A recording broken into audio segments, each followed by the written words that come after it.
hopes and dreams coming down to this afternoon in Waverly. North Central, the defending D3 champ. They want to get back to that stage. Wartberg lost on the semifinal stage a season ago, trying to avenge that loss.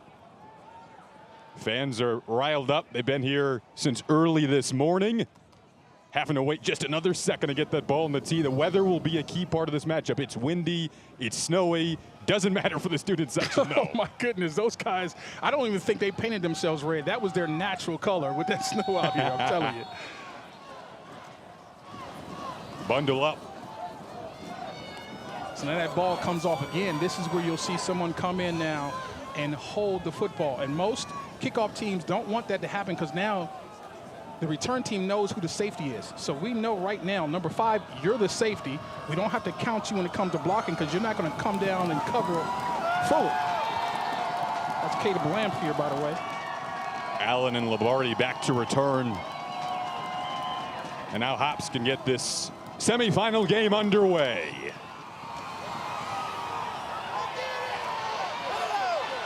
Lombardi will take it and met promptly. A good opening for that Wartburg special teams unit. There is a flag down. So quickly, we'll say hello to our referee, BJ Lagaki.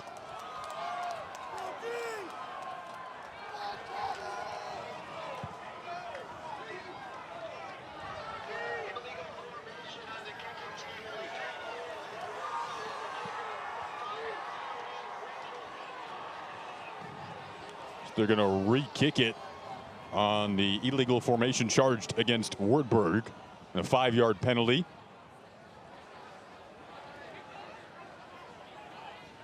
Generally, re-kicks favor the return team, Jason. That was a really good job of covering. Blake Jansen rained down and made a terrific play inside the 20. And so these re-kicks usually are not very good for the kickoff team. Saw Chris Winter on the Wartberg sideline. And their head coach, Brad Spencer for North Central, a perfect 28-0 during his time as head coach of North Central. Well, I'm calling cap on that 7% precipitation because it's snowing right now. I mean, last time I checked, that's precipitation, right? It's coming down, but so, it's a light snow for the town of Waverly. Well, somebody capping on that 7%, though. I mean, you know, what's going on? Look, I'm not a weatherman, but I mean, there's snow hitting my face. Weatherman / analyst Tyoka Jackson now ready for the re-kick. The Wartburg's mindset today, they want to compete together to get one more week together. On their senior day, called it fighting for the lives of our football team. A little reset and get this one underway one more time. Now, Jason, remember, Joey Lombardi, who they did a nice job on the first kickoff. He's got 3 kickoff returns for touchdowns. You don't want to re-kick to a dangerous guy like this.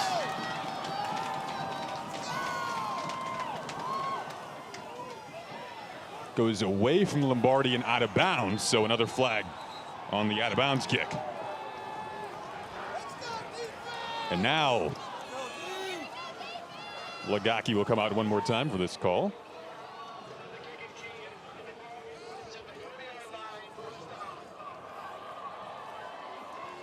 This is going to be sensational field position now for this Cardinals offense. A team that doesn't need help from field position. Certainly don't want to give Luke Lanin and the offense any help. They don't need it. Like you said, 62.5 points per game. You see, Luke Lanin does such a great job of keeping this offense under control. Their captain working out of an empty backfield to begin this one. And his pass out of the reach of the intended target, D'Angelo Hardy, his top receiver on the season. But for Wartburg, going to be really key defensively. That line of scrimmage battle that we're taking a peek at, Tyoka, to keep that on their side of things. Yeah, I mean, you can act like you want to shut down this run game of the Cardinals all you want, but I don't think that's really possible to shut it down. But you want to slow them down and get this offense in obvious passing situations. Not that they don't have guys to throw it to. We'll talk about it later, but you just can't allow them to be two-dimensional. They're too hard to stop. North Central coming off the 55-42 quarterfinal win over Wisconsin La Crosse. This one dumped over the middle. D'Angelo Hardy, right on cue. We bring up our impact players. He's certainly one of them for the North Central offense. Owen Grover over the middle in that linebacker spot. 30 of 32 teams have come in from the NFL to watch this guy Hardy and Grover. Boy, he stuffed the stat sheet last week. 7 tackles, 1 sack, 1 TFL, 1 forced fumble, and 1 fumble recovery. He's got over 100 tackles in a season. These guys are D3 All-Stars. Sacco, your first big third down here.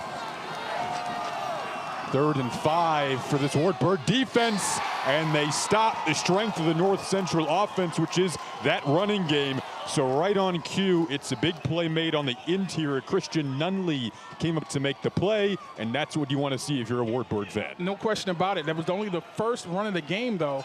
But here's what you're also going to see from this Cardinal offense. They go for it a lot, Jason. This is 4th and 2.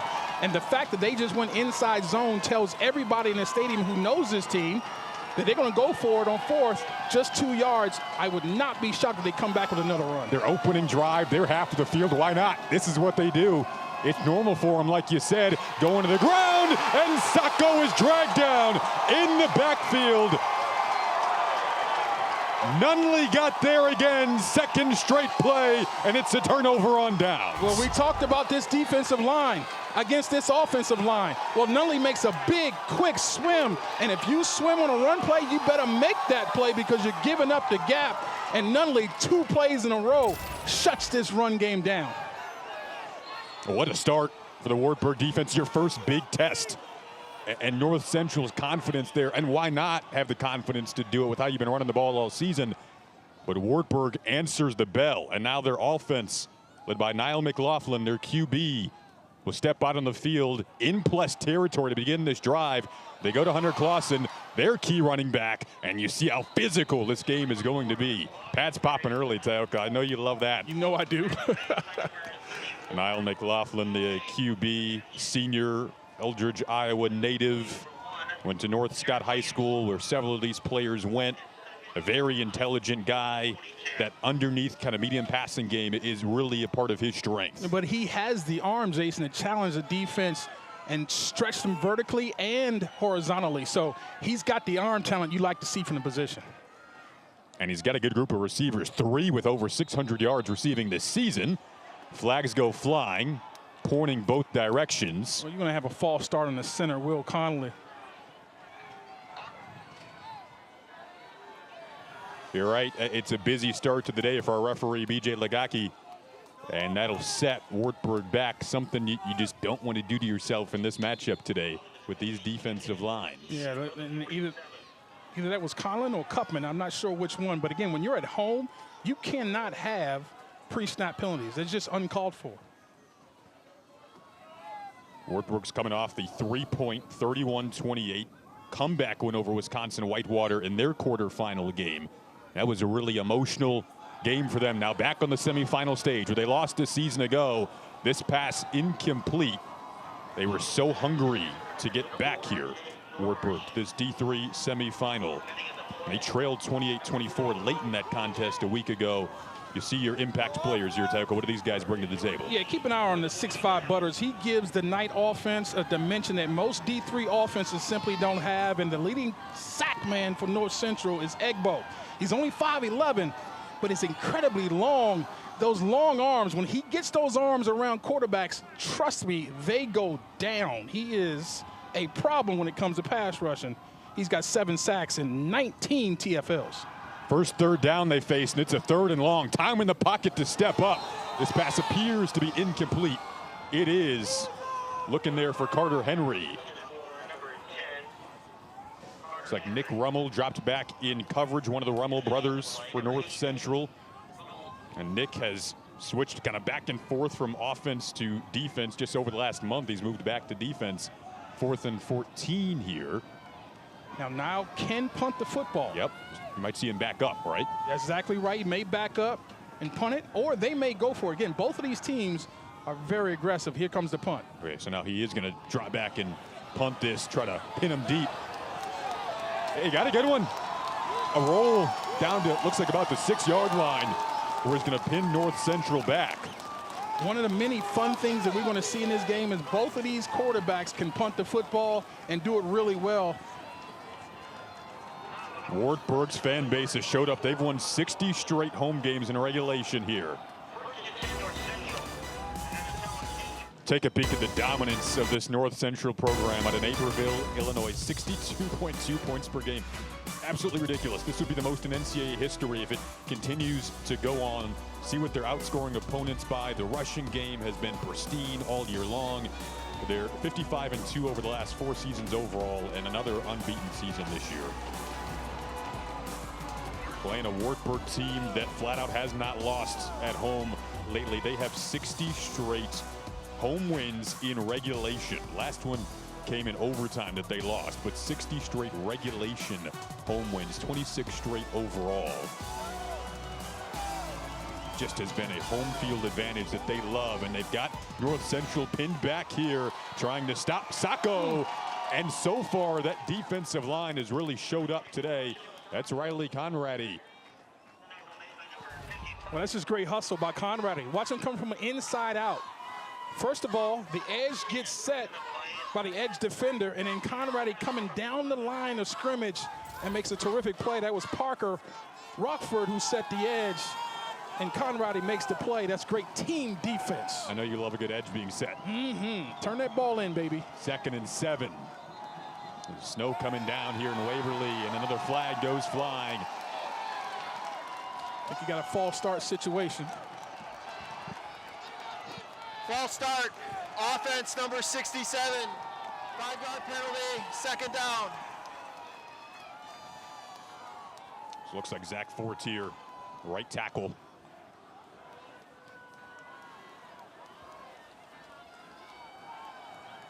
So important for this Wartberg defense to capitalize on this field position and set up their offense on the short field. North Central at their 3rd straight unbeaten regular season.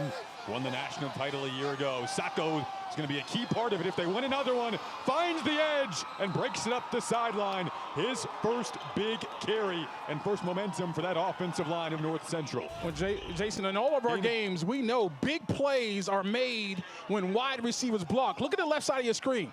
Look at Hardy blocking downfield for that terrific running back in Sacco. Sacco's great, don't get me wrong, but these receivers, when you watch tape, they're as good as anybody with downfield blocking.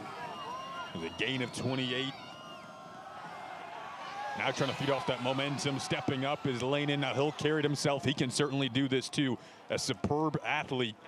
Again, does a great job of taking care of the ball. Just 1 interception on the season to 43 touchdowns, which is just another one of those video game-like numbers for this North Central team. He's a guy that you want to rush, don't get me wrong. But once he leaves the pocket, it starts an entirely new play.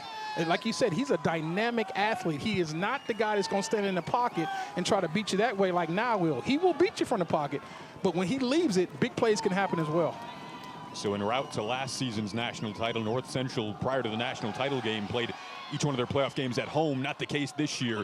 Going on the road, and for the first time on their 2nd drive, now looking really confident, running in front of that O-line with Sacco. Yeah, that offensive line is starting to get heated up. We know that quarterbacks settle in and get warmed up. Well, offensive lines settle in too. And the best way to get them settled in is to call repeated runs. If you remember, in that first drive, they only ran the ball twice, right? And couldn't get it going because they had a lot of penetration from Nunley. Now this offensive line is starting to get lathered up because multiple running plays on the drive gets them going. It really is a row of upperclassmen up front that he has the privilege of running behind. Keeping it is Lanin, but he is met right at the line of scrimmage. So that's interesting because it was not the traditional read option where the ball comes away. That ball stayed behind the flow. See Brad Spencer there. Both coaches today are alums of their respective programs. Brad Spencer loves this program so much. A perfect 28-0 as head coach of North Central. Then you see Chris Winter on the opposite side for Wartberg, 33-4 during his time. You could just hear the smile in his voice when he spoke about his team throughout the course of the week. Again, said his guys are competing to get one more week together, and it's going to come down to plays like this, trying to stop this run game. Sacco got a good block on the edge. Ball came out towards the tail end. And is it inbounds is the next question mark. Right now they're saying the ball went out of bounds. The fans wanted a holding call. The physicality early, Jason, is sensational. We can hear the pause happen. Boom, and look, the ball's not going to come out on its own. You've got to dislodge it, especially from a great back like Sacco. He doesn't put the ball on the turf very often. That ball is getting knocked out by multiple black jerseys. That's the type of defense it's going to take to slow this offense down. The ball was forward and touched out of bounds. It will be brought back to the spot of the fumble, 3rd down. To see where they felt it was touched out of bounds. It was close, Taoka. Very close. Very close, right there. He's trying to knock it back in bounds, which is super intelligent. The previous play is under further review. It's an incredible effort to try to keep it in bounds. Yeah, that's Owen Grover laying out. We talked about Grover as one of our impact players. He's a captain, and that's a captain-type play. No question about it. First of all, look at the defense. This ball's going to get dislodged by his own guy. And that, I mean, that's just a sensational job. But I think that was Caleb Lamphere putting the blocker into the lap of the runner. And so his derriere, the blocker's derriere, knocks the ball out. Take a look at it. Here's the edge being set. Now, you can just be comfortable setting the edge, or you can take the blocker and throw him into the ball carrier. Well, that's a sensational job. And that ball comes out, and then there's the captain, Grover, laying out and trying to knock the ball back in, which is super intelligent. Don't try to go ahead and pick it up or even fall on it here because you're too close. Knock the baby back in, knowing that your defense is going to hustle to the football and make the play. And, man, that is a very, very close play. Ruling on the field is that the ball is out of bounds, so remember that. That's right, and as you, the point you're trying to make is that has to be indisputable visual evidence that the call on the field was wrong. I don't know that we've seen enough to reverse the call. So while he may have or probably have saved that ball from going out of bounds, that's not good enough to reverse the call. Chris Winter, the head coach for Wartberg, on one side of that shot. On the opposite side, Brad Spencer, the head coach for North Central, awaiting the ruling of what could be a crucial review early on a drive in which North Central has started to establish something for the first time here. So we talked about a lot of these stats that are sensational for both teams. I mean, they are ridiculous in terms of what they put up numbers-wise, offensively and defensively. But that's not against the quality of the opponents that they both have today. So who can now settle in and understand that it's not going to be easy today? We're not going to have the amount of success we're used to having, but we're going to continue to commit to execution regardless of the weather, regardless of the situation. We're going to execute for 4 quarters and try to get a hard, tough, grinding win that they haven't had to do all season. Snow is really swirling now. See some Wartburg players below us near the warmer. After review, the call on the field stands. 3rd down, North Central. It does stand. We talked about what it was called on the field. And because of that, it might have just been a little too close regardless.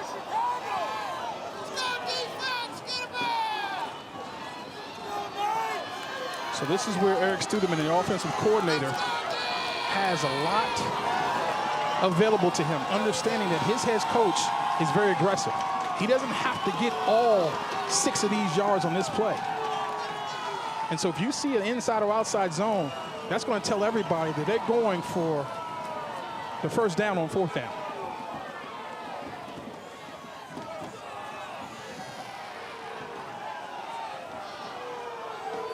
North Central has already been stopped once on a 4th down try. Charles Coleman in at running back. Joe Sacco on the sidelines. An interesting decision there at the running back spot. Well, he's averaging 9.2 a carry. I mean, they will rotate multiple guys out, which makes these numbers that Sacco put up that much more incredible. It's a 4-deep group. Yes. It really is. And you don't really ever see that. And a legitimate 4-deep group. They all have over 300 yards on the season. 3 out of the 4 have over 500 yards on the season. Sacco's got 1,500. I mean, the numbers just go on and on. That's right. Now, wait a minute now. Looks like they might. So they've decided to spot the ball further back. They have, yes. So that changes the whole complexion of what this call is, but they haven't changed the call. 3rd and 7 here. Like you said, it kind of feels like 4-down territory in terms of how North Central plays it. Lanin keeps it, and looks like he may have gotten 7 yards exactly here to move the chains. What a call. That's a great call to spread everybody out, and now you've got just a quarterback draw. And watch the hit he takes, boom, at the end now. You better look out because 44 is looming over the middle, and he's looming large. Get down, quarterback, because if you take hits like that, you may be feeling it in a way that'll hurt your team. I mean, those are some big hits from Grover, but that's a sensational play call, I think, to spread them out and go quarterback draw with your dynamic athlete. An offense that averages 62 points per contest. They bring Sacco back in, and he picks up a good chunk on first down. Looks like about 7 yards there.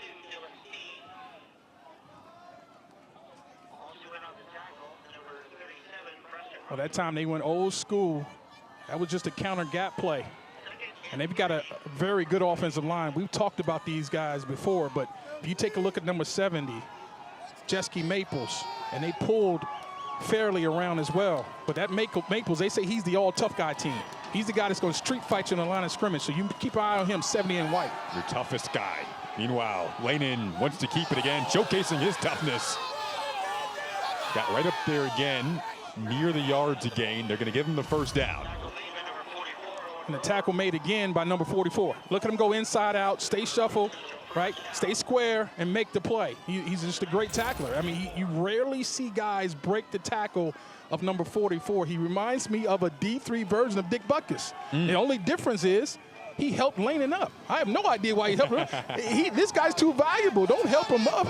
I mean, this guy Lanin is a terrific player, running and throwing it. Man, don't help him off the field. But no, he's got great ability to make tackles without missing, and he's got more sportsmanship than I do.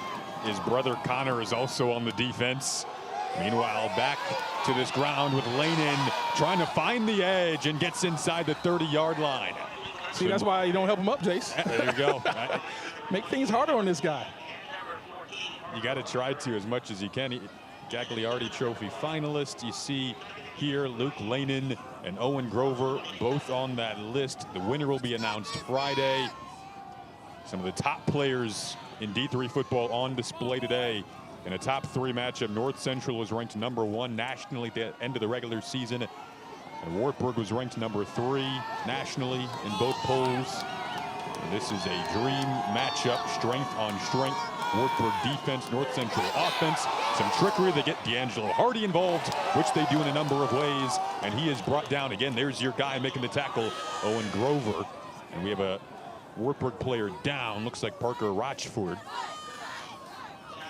He's able to get up. So first of all, Hardy, he's just a little bit different than everybody else on the field. Look at him breaking the tackles. Well, guess one tackle he's not going to break right there. I mean, you just don't break 44's tackles, but they got to find a way to get Hardy to football. He is probably the best football player playing D3. I mean, he is an NFL prospect. You don't say that very much about people on this level, but he is one of them. And right now, he's got one-on-one coverage on the outside. Sacco will pick up enough to move the chains. By the way, Rochford was able to get off to the sideline under his own weight. We'll keep an eye on his status, one of the starters for Wartburg defensively. See Lanin going over to the sideline. His offensive coordinator is Eric Studeman. Got a great crew of coaches for an offense that the lowest they've scored all season is 41 points. Can you believe that? I mean, you look through the scores, it just feels like a video game. I mean, 4 straight games, 5 straight with at least 55 points. You got 4 straight games in that mix with over 60, couple with over 70, one with an 80-point game. They'll hand it off here, going to Sean Allen, and he gets inside the 10. So this time, Jason, they do what most offensive lines can't do, and that's get up to number 44 and get Grover blocked. And once you get him blocked, you've got room to run. The style of defense they run, they do a lot of covering of the offensive lineman at the line of scrimmage.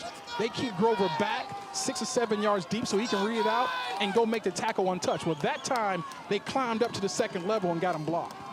See how deep Grover is? He's on the 2-yard line, deep. Allen still the back in the game. Crept forward for just a yard there. Allen has 644 rushing yards in the season, entering today, 10 touchdowns. I mean, another guy, just a freshman. His numbers could probably lead a lot of teams in the country. You see Grover there, one of the leaders of that Wartberg defense, now backed up against their own goal line. So important now, the Cardinals, now that they're in the red zone, they've got to finish with touchdowns here. You get in this zone against this defense, you got to pay it off by getting to pay dirt.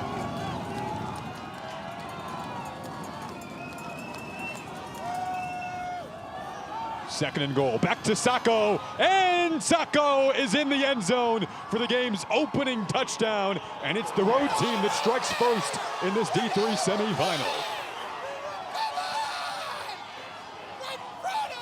We talked about the offensive line, Jason, and the defensive line. Watch the offensive line and the guys in white. No one's getting off the block.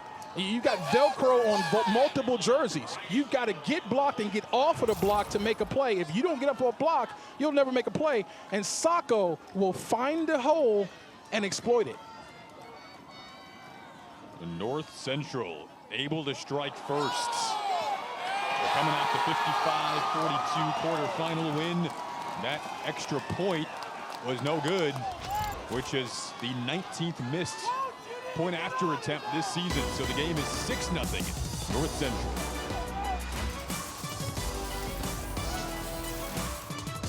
Niall McLaughlin, the QB for Wartburg, getting set to bring his team back out, down 6-0 now after an 8-minute touchdown drive for North Central. Take a peek at what happened last year in the D3 semifinal game for Wartburg.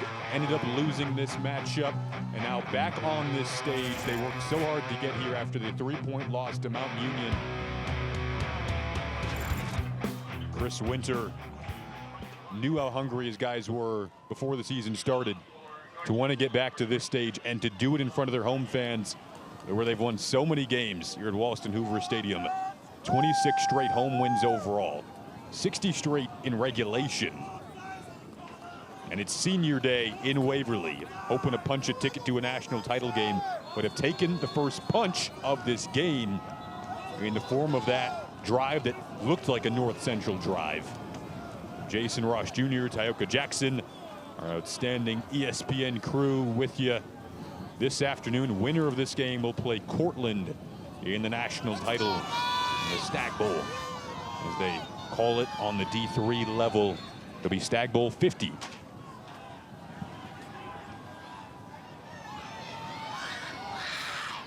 This kickoff, smart. Just snuck out of bounds. It was smart. Nice patient work there.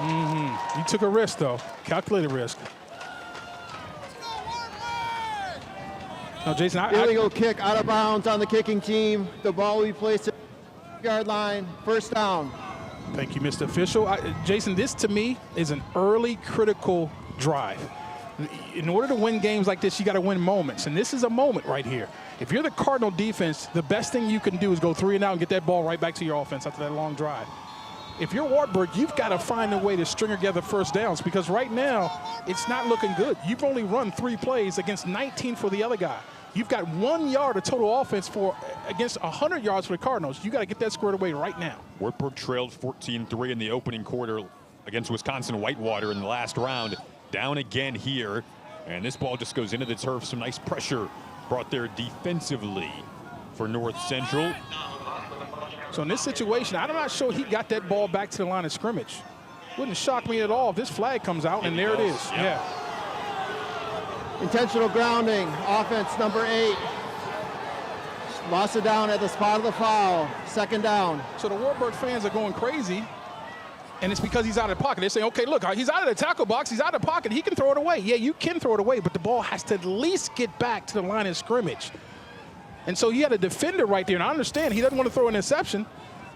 So you just keep running a little bit further and throw the ball out of bounds to make that a tougher call for the official. He made it so easy by throwing it into the ground. Easy downing call there. Great breakdown. It's a 6-0, the North Central lead. This Wartburg group out of the American Rivers Conference went 8-0 in their conference this year. Gotta get this ball to Turbo. North Central went 9-0 in the CCIW And you want to establish that ground game, but the North Central defense says not quite yet on our order. Well, I said you got to get it to Turbo, but you got to block for him too. Turbo's got to get help by getting a crease to run through. And I saw no crease, multiple guys coming up to make the play. You just pick the white jersey who you want to give it to. Just no way to run the football. Will Kettlecamp made the tackle. He and Martin Egbo combined for quite the defensive end duo. Well protected this time, but the throw is incomplete, intended for Thomas Butters, their key tight end, who's almost like a receiver as well in this offense. And all of a sudden, after that intentional grounding call, kind of effectively killed this drive. Well, I'd like to see them get Butters going down the seam of this defense, down the middle. You've seen a lot of 2-deep zone and 3-deep zone. There's some room to run your great tight end down the middle of the field.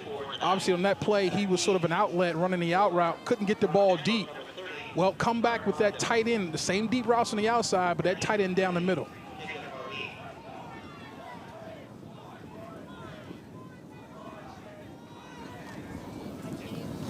That punt was blocked.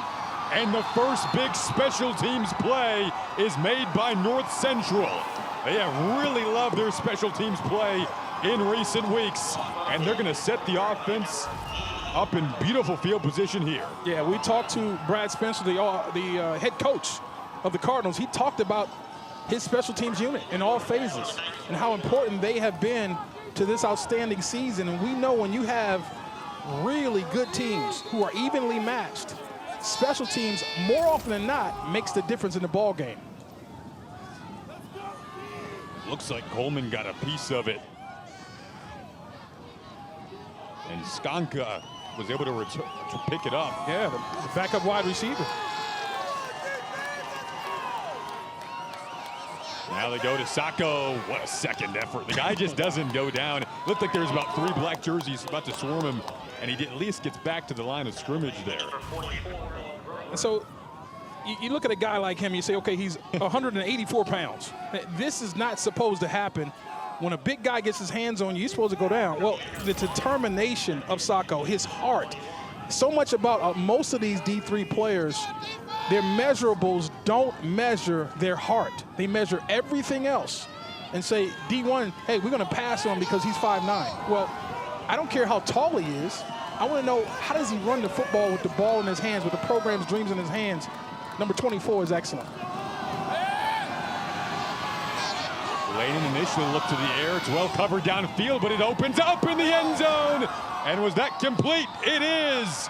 Joey Lombardi, as the play just kept extending, and he leaked open to give North Central a 2-possession lead on the road. Most quarterbacks, when you move them off their spot, the play's pretty much done.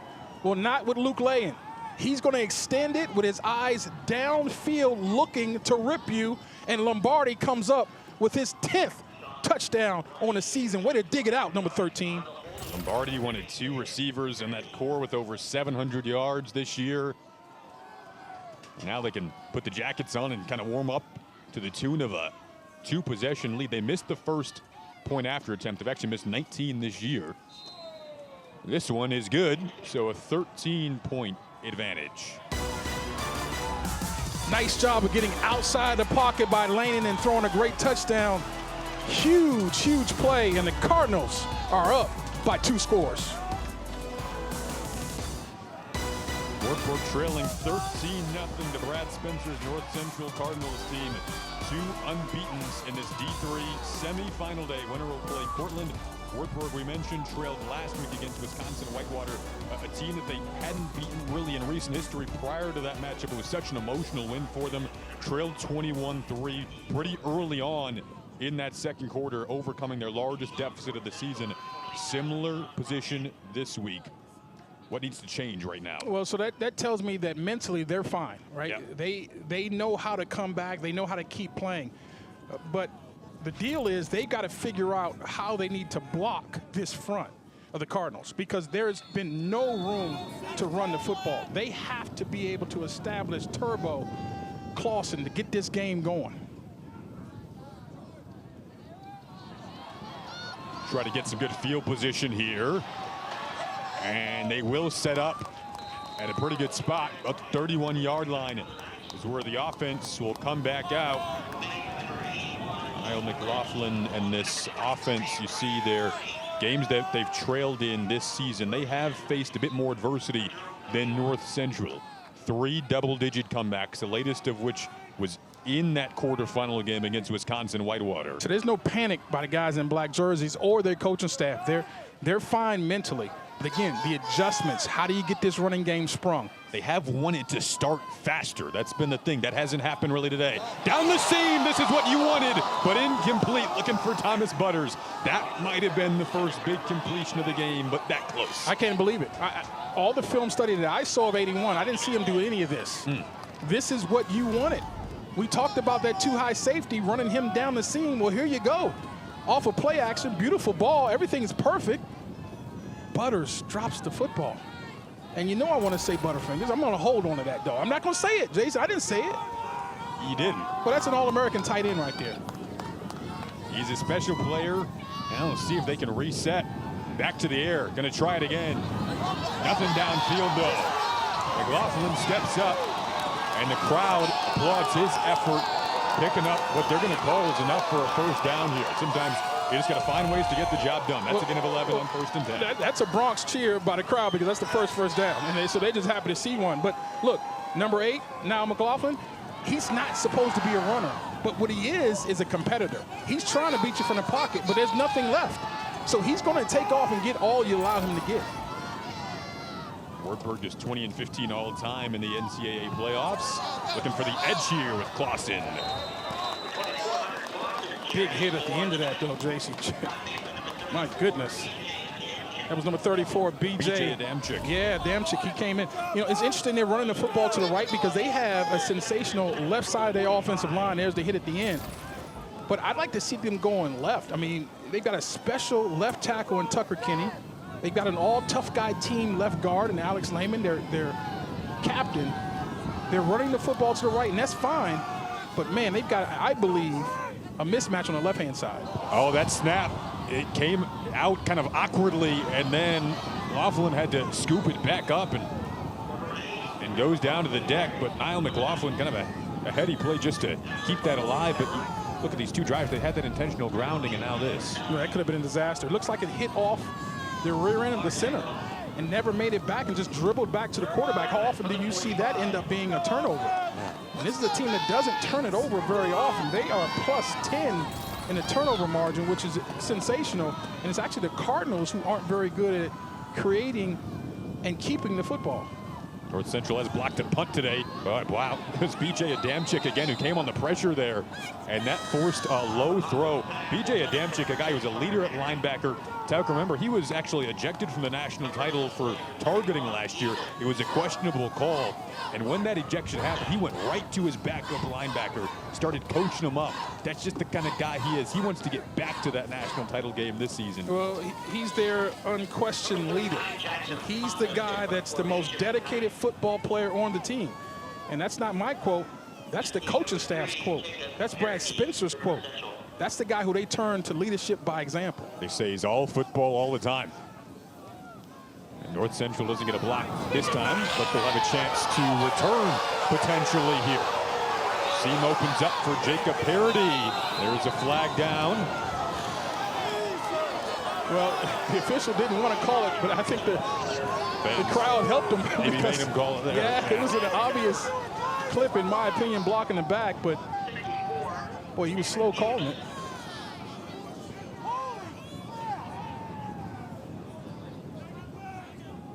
Unlike many other sports, there is a home field advantage when it comes to football. Yes. Tackle football, there is a home field advantage. During the return, illegal block in the back. Return team number 31. 10 yards from the spot of the foul. First down. Correction, the foul was on number 30. They've played so well in front of these fans. 30-degree day, feels like 24. Snow has slowed down a bit, but it's still blowing and windy. Doesn't matter. D3 semifinal game, ticket to the Stag Bowl on the line. 12 seconds to go in this opening quarter. It's one thing for the fans to show up. It's another thing to be knowledgeable and be into the game. There's a reason why they don't lose at home very often, folks. The atmosphere is nice. Up the middle goes Lanin. What'll likely be the final play of the opening quarter. Sacco had a touchdown. Joey Lombardi had a receiving touchdown. This is the end of the first quarter. An excellent start on the road for the defending D3 national champion North Central Cardinals. They have the ball when we come back.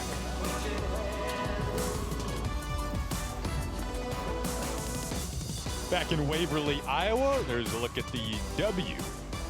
The rec center located next door to the stadium. One of the coolest buildings in town. A lot to do. Some of the young kids like to hang out over there before the games. Got your football locker room in there. Wartberg down 13-0 right now to North Central in this D3 semifinal. A rushing touchdown and a passing touchdown in the opening quarter for North Central. This is how the defense started for Wartberg. They want to get back to it, and they got to get back to it right now. So first is Nate Link. Quick inside charge. He can't make it, but that's okay because Dylan Steen is coming, the captain, to finish it off. Quick penetration kills any run game, and then when you have the type of hustle that this defense has, you see why they only give up less than 40 yards rushing a game. You mentioned the crowd getting into it. Big third down here. Especially with the field position that's flipped in favor of Wartberg. Pressure comes. It was off the edge. Jordan Downing keeping the play alive is laid in, and he goes downfield for Lombardi. What a poised play from Luke Lanin, and hooks up with Lombardi for the second time. There is a flag down, but a huge gain on the field. What a throw on the run. I mean, and that breaks all the rules. You don't want to be late down the middle as a quarterback, but when you're a safety, you cannot allow. Sideline warning, North Central. There's no yardage penalty, warning only. You can't allow anybody behind you. And that's Dylan Steen. You got to be as deep as the deepest, as wide as the widest. You cannot allow anybody to get behind you. But that started with Jordan Downing, a terrific pass rusher, allowing Luke Lanin to get outside. It was a gain of 41. The previous play is under further review. And now it goes under review. You're going to see here if Luke Lanin was past the line of scrimmage. I mean, he was extending it for a while. Typically, a play like this, you might get a holding, whatever it might be. There was no holding. It's just they're trying to see if he's past the line of scrimmage. And, of course, wouldn't be eligible to throw that pass if he is. So there's the original line of scrimmage at the 8-yard line. So he has to be past that. But watch 34 at the left side of your screen. He's got to rush the upfield shoulder, Jason. He can't turn it that easily and allow the quarterback to get past. And to me, that's, boy, his entire body has to be past the 8. Let's make sure we understand that. If any of his body has not passed the 8-yard line, the throw is good. And I'm just telling you, that is as close as you could possibly be. I mean, my goodness. I don't think that I've seen enough to say, yeah, his entire body was past the 8. And there's the mistake there by Downing, allowing him out. But there's the 5. I mean, he's right on it. I think that play is going to stand. The call on the field was that is a legal throw and a completed pass. I've seen nothing that says definitively that the call on the field was incorrect. I think he's right at the 8-yard line and maybe slightly behind it, but I know one thing's for sure. I don't see his entire body past the 8-yard line when that ball's released. It's close, but that back leg to me is still breaking the 8-yard line. I think that play is going to stand. After review, the call on the field stands. First down. Sideline warning also stands for North Central, but the most important aspect of that is that the pass of 41 will stand and get North Central up near midfield, already with the 2-possession lead. What felt like a crucial opportunity for Wartberg to kind of hold them back up against their own goal line. It's a North Central team that goes for it practically every time on 4th down, and now they are in that territory where it already kind of becomes 4-down territory for them in terms of how they play. Sacco broke the initial tackle, then is met. It's Owen Grover coming to make that tackle. Yeah, you know how you said broke the initial? That wasn't 44? And once 44 got his hands on him, there is no broken tackle. There's the edge setter, turn it back to 44. We talked about this defense. This entire defense is set up to funnel the football back inside because number 44 is inside. 2nd and 7.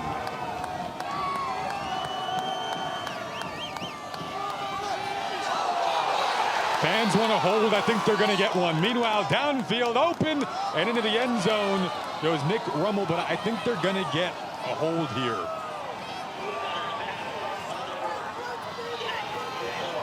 Holding. Offense, number 75. 10 yards from the previous spot. 2nd down. Yeah, that was an easy call. And look, I get it. Don't let your quarterback get killed.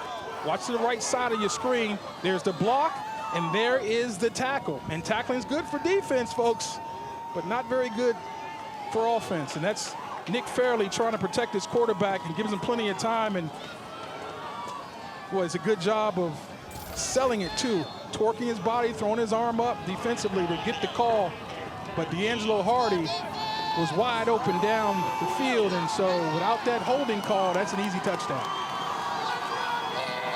Now backed up to 2nd and 17.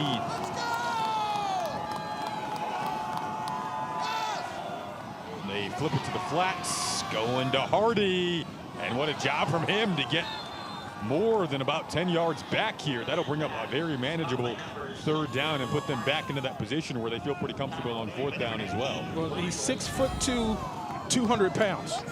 And this is just a wide receiver screen. Look at the blocking again on the perimeter.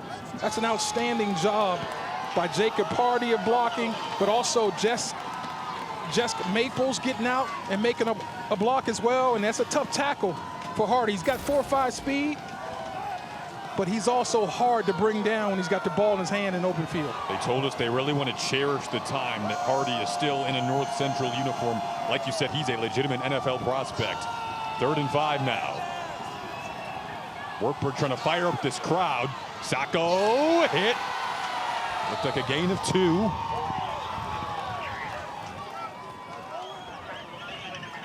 But Christian Nunley made the tackle. He's had an excellent start to the day. Yeah, we've called his names multiple times. He's very active from the inside out. And we talked about this defense wanting to funnel football back inside to allow Grover to make the play. Well, if you can get off the block as a defensive lineman, nothing stops you from making a play yourself. And we've seen Nunley do that 3 times already. 4th and 3. Wartburg's defense already has 1 4th down stop today. Can they get another? Lanin was looking Hardy's direction. Now goes down the sideline. One-on-one grab made. And a touchdown for Lombardi.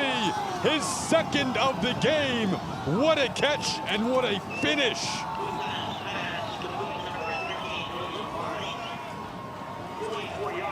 First of all, the dime. The dime was amazing. And Lombardi found the football, made a great hands catch. 44 yards for Tioga. So the defender's in great shape. He's in position, but then he loses sight of the football. The That's ruling true on the rifles. field of a touchdown is under further review. And that ball came loose late, so they're going to review it as they should. All scoring plays should be reviewed. And I see the extension. The question is, do you see a shin or knee down before that ball breaks the plane? I do not. I think that ball breaks the plane before anything that will get him down goes down. But look at him find the football and go get it. That's the difference in the play. That was a really good job of coverage by Weifels, but he couldn't find the football. And Joey Lombardi. The ruling on the field stands. Touchdown. And Joey Lombardi is a guy who averages 24.2 a catch. So he goes deep with the best of them. He now has 11 touchdowns on the season. Matched up against Weifels, won the battle, and now an opportunity for a 20-point lead. Wartburg trailed 21-3 early in the 2nd quarter last week. Looks like that's going to be another missed extra point. And he made it, tucked it in. No, 20-0 with 11:36 to go in the second quarter. And the grab made by Lombardi for his second touchdown of the day. 20-0, North Central leads it. Early stages, second quarter. North Central getting it done on both sides of the ball right now. You see the Wartberg offense limited to just 5 total yards. 0 of 5 through the air so far for their offense that scored 31 points last week on the Wartberg side. North Central has just been the juggernaut of college football offensively overall. 62.5 points per game, on pace to potentially set a record for points per game in college football. Right now, it's living up to the hype. This is what they wanted on the road. Trying to silence this environment. Did that with a couple of big passing plays. Tailgates respecting that ground game that can lead to those opportunities through the air. Meanwhile, Wartberg going to try to set themselves up with good field position here. Brock Califf is brought down. So now back comes Wartburg's offense. Just you're searching kind of for answers right now through the air, but you think it, like we talked about in the open, kind of has to start with the ground game. Yeah, and look, he's off to a slow start, talking about now McLaughlin. I think the ground game can lead him to that, but particularly running to your left. You have a size mismatch on the left side of your offensive line. That's the strength of your offensive line. Let's run turbo that way and then establish the play action pass. Slight hole opened up over the middle. And that slight middle left. That ball's going to hit on the left side of the A-gap, on the left side of the center. So that's a start. But I really believe the left side is where they can make money with this run game. Danny Nuccio made the tackle. He's a guy who just always moving at such a fast pace. Meanwhile, can they get their first completion through the air? They can't. 0 for 6 now through the air, and the linebackers dropped in coverage. Zach Orr was there. Carter Henry's got to make this play. I understand it's slightly behind me, but you got to make tough catches. This is a tough game. There's no reason to drop that football. So the execution for the guys in the black jerseys have to go up higher.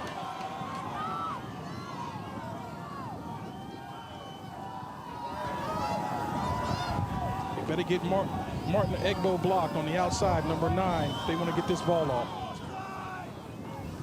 North Central team is so athletic as well.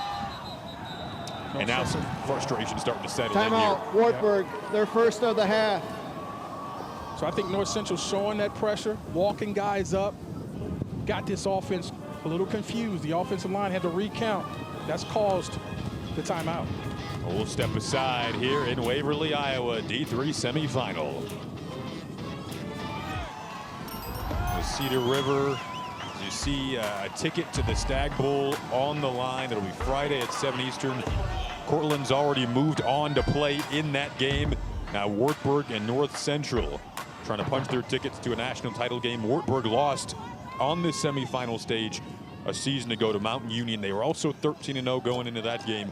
North Central won the national title last year on the D3 level. And they're second over the past few years. Won it in 2022 and 2019. They're on the road here.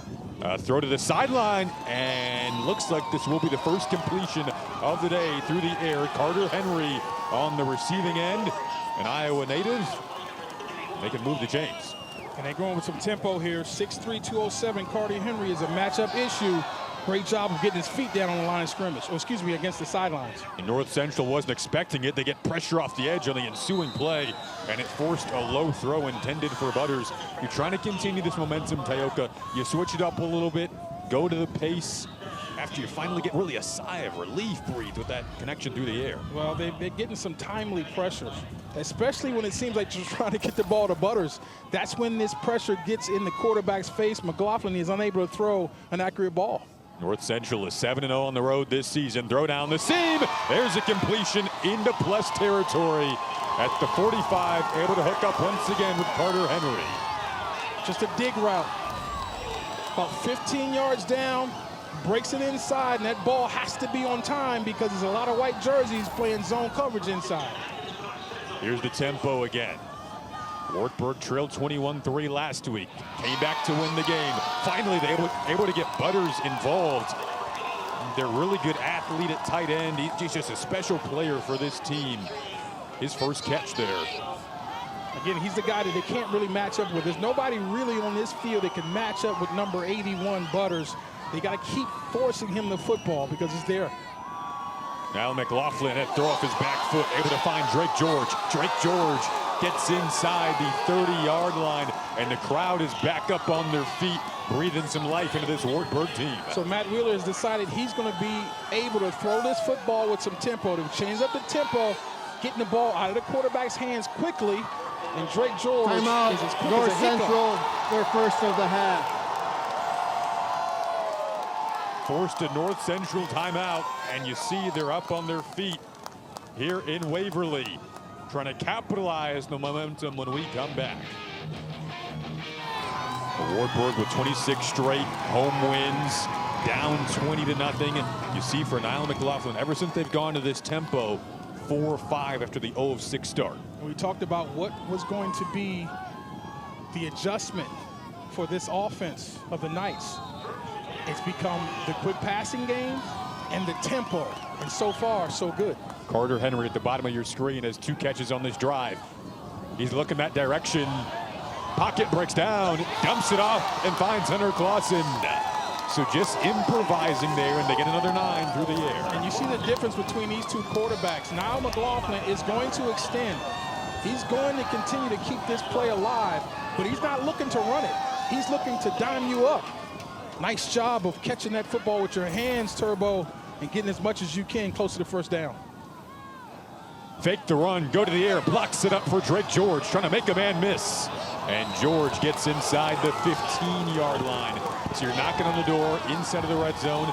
Feels like a drive where you need a touchdown here for Wartburg. George is the quintessential slot receiver. You get him the football in space, he becomes a running back with the ball in his hands. McLaughlin to the air.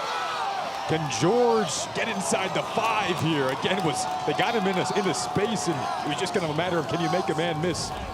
They get 5 out, Jason. That means all 5 offensive receivers are out in a pattern. That means the offensive line has to hold up. It does, and they find Drake George again. All right, now Wartburg seems to have found their offensive formula. To the ground they go on the QB keeper, and it's well snuffed out there by Kettlecamp coming around the edge. That's an outstanding play by defensive end because that little fake inside is playing with the eyes. He plays the dive, Jason, and he also makes the play on the quarterback. But that is a terrific job because they're optioning him. He decided to take the dive away, but he's quick enough to get outside and make the play on McLaughlin. Will Kettlecamp, a 5th-year senior, but his first year starting. You talk about earning your opportunity.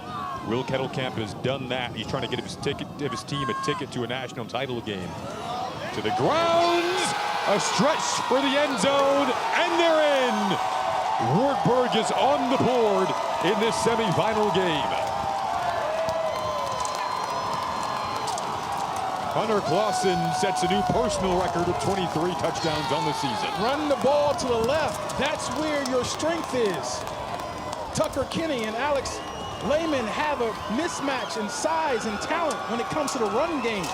And you know, if you give him a slice or a crease, Turbo's going to find it. The ruling of a touchdown on the previous play is under further review. They're going to review if Clawson got in or not. 5th-year senior from Springbrook, Iowa. Watch the knee and the ball. There's the stretch, there's the knee, there's the ball, and this one may be coming back, partner. It's very close. I think this will give us a really good view down the line. And remember, the call on the field is it is a touchdown. Whew. Boy, to me, it looks like that knee hits just before the ball breaks the plane.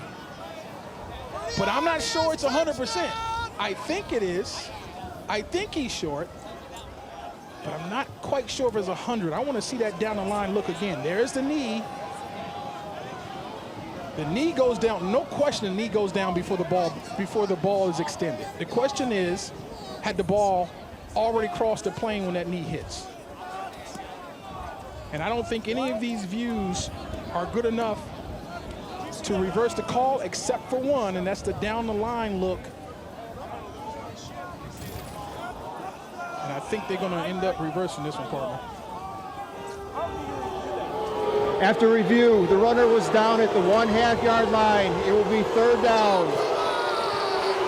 Okay, so reset the narrative back to now 0 on the scoreboard for Wartberg, but an opportunity for 3rd and 1 coming up here. So if I'm Matt Wheeler, the play caller, I don't need to overthink this. I know I sound like a broken record. I'm running the ball to the left, and I'm giving it to 24.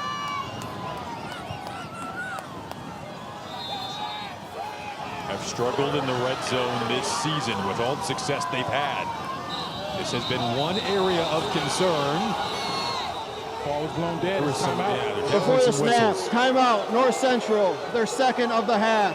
What a timely call, because that was a touchdown on the quarterback's knee. It just caters to what the formula for this drive has been. It's been tempo. They've sped things up. They've sped North Central up. As a result, you're in a 20-0 hole, but this feels like a starting ground for moving forward here, trying to come back again. 100%. I think you hit the nail on the head. That they found something with changing this tempo up, and we talked to the coaching staff, and Matt Wheeler said we're not a fast team, but we will change tempo when we think it's going to be to our advantage.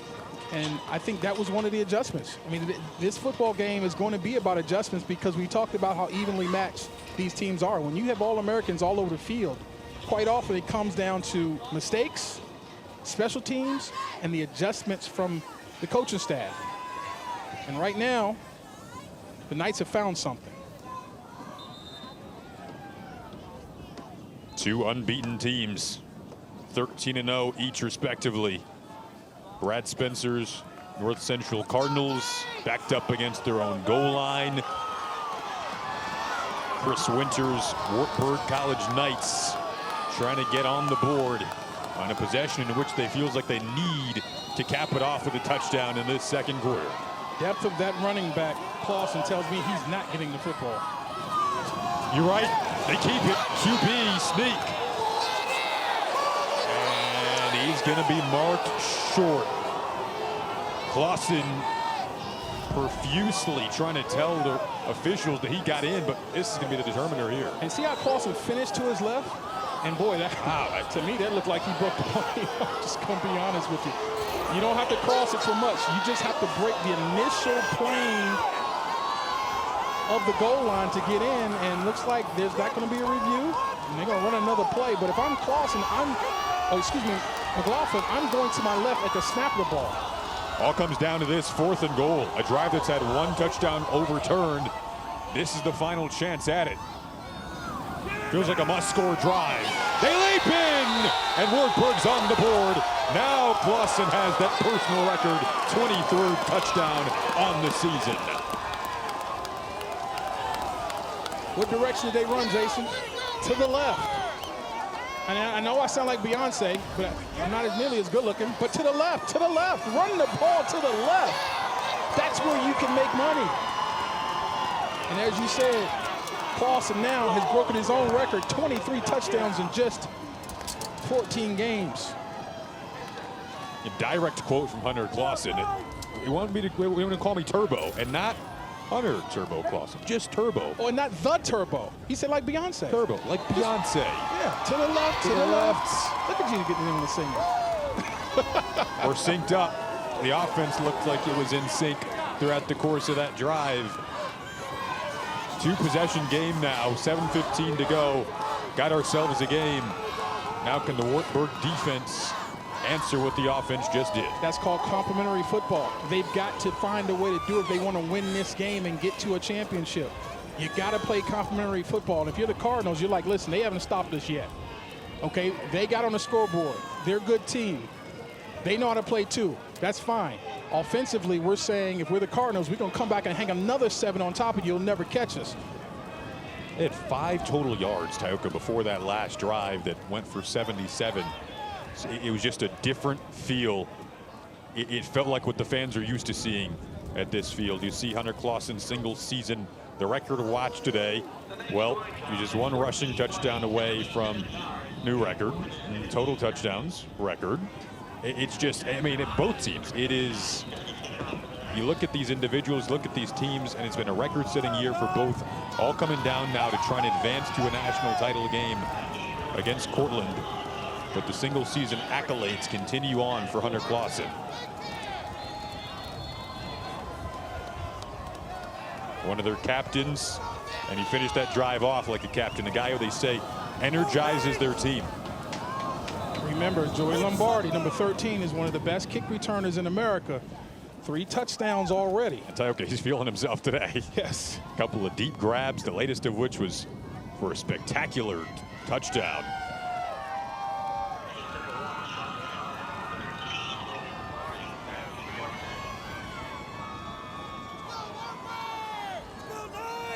His longest return of the season went 98 yards. Like Tioka mentioned, the Chicago native has 3 returns for a touchdown on the season. They kick it right to him. Yep, they'll test him. Lombardi likes the test. Lombardi gets up to the 50, and he sets up the offense in prime position to try to pick up where they left off. Joey Lombardi has been a weapon today for North Central. So listen, I respect the temerity of this team in black, right? You're confident. But listen, I'm a believer in number 13. So don't kick it to him is what you're saying? No, for what? There's a lot of bravado in football. I get it, I played it, I understand. But there's sometimes where discretion has to come in. I'm not going to kick it to 13 and let him beat me because I watched film and see him beat everybody else. Not today. Don't kick it to him.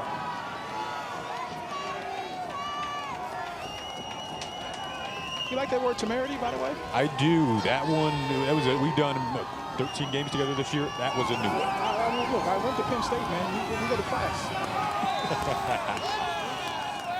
This offense picks up with throw to Hardy. There's another wide receiver screen. They do all kinds of things to get Hardy the football because after the catch, he can make it happen. That's a really good job defensively of rallying to the football, getting off blocks and holding what is usually a big play for Hardy to just a 1-yard gain. Approaching the final 6 minutes of the opening half. Wartberg with a big touchdown to make it 20-7. Now they need a stop. Charles Coleman, freshman back, entered today with over 500 yards on the season.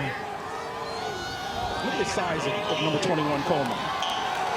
He does not look like a D3 back to me. 6'2", 216 pounds, came in averaging over 9 yards a carry. The future for this backfield is in really good hands after Sacco leaves. Exactly. This crowd knows this is a big 3rd down. Maybe not necessarily to get them to punt because they might go for it, but to keep them back at this type of range, you want to keep the potential the next run long. Lehman flips it out, Hardy. And Hardy slipped the first tackle and the second to get a 1st down at the 35-yard line. So this is a twist on a triple option. They're going to fake it to Sacco. There's the first option. Now the quarterback has the ability to run or throw here.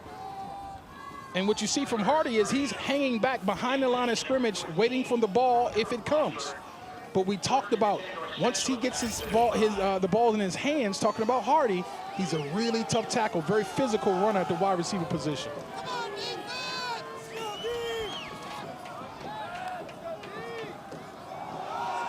Sacco wants the edge, and Wartberg wasn't able to seal it. Ball came out, though, at the end. For the 2nd time today, a North Central fumble goes out of bounds. So watch Nate Leak, number 3. You got to get upfield now. If you decide to go inside, you better make the Ruling play. on the field is a forward fumble out of bounds. The ball will be brought back to the 21-yard line. 1st down. Was stripped out by your guy, Owen Grover. Watch him bang at that ball. There you go. Yeah. Attack the football physically. The ball doesn't come out on his own. We've talked about that before. But Nate Link's got to get outside and up the field to turn that ball in. So if you're a Wartberg fan here, you're saying to yourself, North Central's lack of really kicking field goals, you have a chance to still say, there's about 25 yards behind us. You got to go the distance against us to get some points on the board, maybe give your offense another chance here. No question. And they can't continue to give up big chunk plays deep into the possession. I mean, right now, the Cardinals on 3rd and 4th down have been really, really good, and that's a problem. You can't get this offense off the field if you don't stop them on 3rd and 4th. Layden pumps, steps up. This is what he does so well.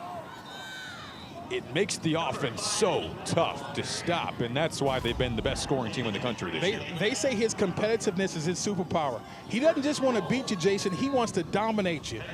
There's no moment that's too big for number 5. He continues to compete at a high level, and the poise. Watch the poise. I mean, this is really tough sledding going through the middle of this defense, but he is super comfortable right now. By the way, if they do ever punt, he is also their punter. Had a 56-yard punt last week. Yeah, he does it all. He'll hand it off here. And ready to make the tackle is Riley Conradi. We've called his name a couple times. Watch the edge be set, though. Boom, he has to get back inside. That ball could not get outside. That time Nate Link set the edge with physicality right there on the lead blocker. That's how you collision it. And then that's a great job of getting up the field by Conradi. So as soon as the back stops his feet, bam, he's making the tackle. That's great team defense right there. Riley Conradi and their running back, Hunter Clawson, are from the same town. Their birthdays are just days apart. They went on the same visit here together, best of friends, trying to get to a national title game, but they're down 20-7. They'll dump it out to the flats. And Sacco, again, that first tackle doesn't bring him down. A 3rd and goal on the horizon. Love the pursuit from this defense. As you say, Sacco, he's too good of a player. Most time, one-on-one, he's going to win those one-on-one battles, especially in the open field. So you're not going to make it, but bam, bam, bam, we all will make it together. That's a hallmark of a big-time defense. Never is just one guy making the tackle, unless, of course, that one guy is number 44, Owen Grover. 2:40 to go in the opening half. 2-down territory, no question about it. Now, they're inside field goal range. They get positive yards, they're going to go for it on 4th. Layden escapes trouble, reverses field. How long can he keep this alive? Long enough to find Charles Coleman, who finds the end zone. What a play from Layden, the ultimate competitor. You see why every offense on every level is looking for a quarterback who has athleticism. This is why. Watch him stress this defense. First guy contains him, doesn't make the play. Reverses field, they recontain him, can't make the play. Now he finds a wide open receiver because no defense in America can play pass coverage for that long. I don't care if you got 4 Deion Primetime Sanders back there, you're gonna find an open man if the quarterback holds the ball that long. That extra point was blocked. So they missed one earlier, and now one has blocked. 26-7, though. They get the lead back up to 3 possessions with 2:22 to go in the opening quarter. Luke Layden, how long can you go? Long enough for Charles Coleman to leak free and get into the end zone. North Central on top, D3 semifinal day.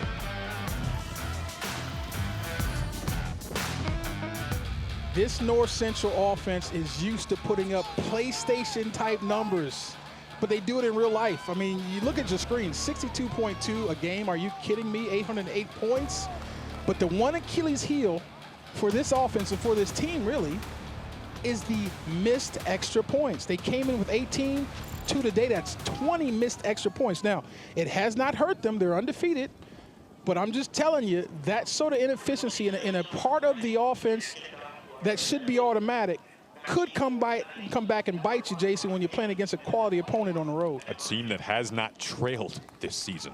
They trailed twice last season and right to that national title that they won. And they feel like they've left points on the field that they didn't get. Not just the extra points, but even other big misplays. Pretty good kick here. Califf gets out to about the 29. Let's see where they mark the forward progress. It's going to be about the 29-yard line for the Wartberg offense that scored their first touchdown on their last possession. Went 77 yards after only having 5 up until that point. It was the pace of the offense that got them into the end zone. Yeah, and they spaced them out too, Jason, with their formations. And so you saw some pace and space from this offense, and that allowed McLaughlin to get comfortable getting the ball out of his hands. Both quarterbacks have been ridiculously efficient throughout the course of the season. Laughlin, Eldridge, Iowa native, North Scott High School, a common pipeline for this Wartburg program. Look at the formation. As you hear the whistle blown, it's going to be a false start. Offense number 64. 5-yard penalty, first down. Jason Cutman.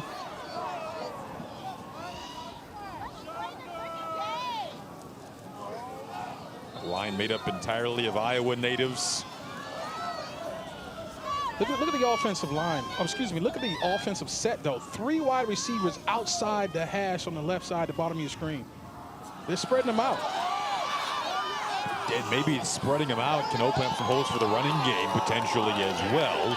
Go back to Clawson there on a gain of 10. 100% right. That lightens the box. And now you give it to one of the best players on the field and allow him to take it where he finds it. And it's just less defenders in white jerseys in the box when you spread them out this way. But again, running it to the left, though, Jason. Yep. They like your call. Ball's out. Ball did come out toward the tail end. So did a flag. Appeared to be recovered by Wartberg. I think that was Drake George that jumped on it.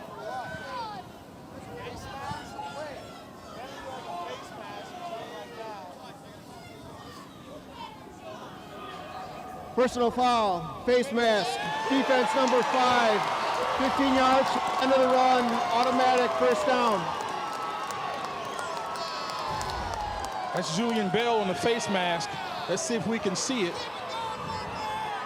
And there it is, and he pulls on it horribly. And that's not a good play by a senior leader that they count on in that back half. Do you want the clock to run or no? As you hear the officials talking to us in our ears. But Jason, running it to the left, it's no secret. That's where you can make money. So Wartburg in plus territory. That throw, kind of a comebacker to the sideline. They're going to say that's inbounds and complete to Carter Henry. So Carter Henry, who had 100 yards receiving and 2 touchdowns in the semifinal loss last year to Mount Union, stepping up in the semifinal game again this year. Here's the tempo, Teoka, with 95 seconds to go.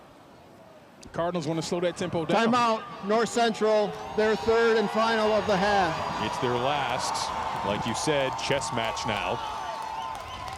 So we've got a developing situation offensively. Yeah. The Knights have found something with this tempo. And they've also found something with the spreading out of this defense. And there's Henry coming back and working the sidelines. And remember, all you need is 1 foot. Did the right foot stay down? I say it did. Did the left foot touch down before he secured the ball? That's close. Nice hands catch, though. All the young receivers, don't body catch it with your hands. I don't think there's anything there to overturn that call, not that they're even looking anyway. But back to the point, though, Jason, the adjustment offensively for the Knights to go with tempo, to spread this defense out, and as you said before so astutely, to allow running room for Hunter Clawson. North Central is challenging the ruling of a completed catch on the previous play. The play is under further review. Now they're going to challenge that catch. What was the word you used earlier, by the way? Started with a T? Temerity. You just called me astutely, so I take a lot of credit for that after the kind of words you're bringing to the table. And now you've also been really good at breaking down these reviews that we've taken a peek at. Or I'm just going to leave it to you because you're the professor. Or I better be, or ESPN's going to get me out of here for paying me for nothing. I better be good at my job. But here's again now, that right foot is down to me. It never comes up off the field. So the only thing to look for is, does that left foot go down out of bounds before he secures the catch? I say no. The ruling on the field stands as called. Second down. Quick review, quick decision. So now, second down on the horizon here. But I still think that was a valuable timeout by the Cardinals defense. Yeah. Because it just slows the tempo down. They understand that there's a brewing tidal wave right now by the guys in black jerseys. They found some momentum, and they found some execution opportunities. So go ahead and call timeout, slow it down. Let's talk about how we're going to adjust. We talked about adjustments. Where's the adjustment from now the Cardinal defense? How do they combat spreading us out, running it, and the quick passing game? North Central's second straight road game, just their second time leaving the state of Illinois this season. Dump it off, Drake George. They tried to get him in space on that last drive, George, and did so successfully, but Zach Orr came up to make the tackle there. Well, he's a very versatile player in this defense. He's played some safety last year. He's an athletic player. Zach Orr, number 10. And when you run these screens, it's all about the commitment to hustle from the inside out defensively, and that time number 10 made a nice play in the open field. Approaching the final minute of the opening half. Feels like another must-score possession for Wartberg, but the clock is ticking, and they're going to talk it over. Wartberg, their second of the half. Very important final minute to this opening half. I like the uses of the timeouts, though, because you can't take them with you. So make sure everybody is on the same page. This is a very important game, obviously. Semifinals, you're trying to get to the championship game. Every possession, every play of every possession is important. Forget about the scoreboard. Both these teams can score in bunches. North Central has scored touchdowns entering today on 73 of 81 first-half possessions. That continued today. That's given them this 26-7 lead. You see D3 national titles over the last 5 years. North Central, the reigning national champs, 2019 as well. And they want to go back-to-back. Not easy to do into the semifinal round of what's been a dominant season for North Central and for Wartberg, a team that lost in the semifinals last year. They were 13-0 going into that game as well.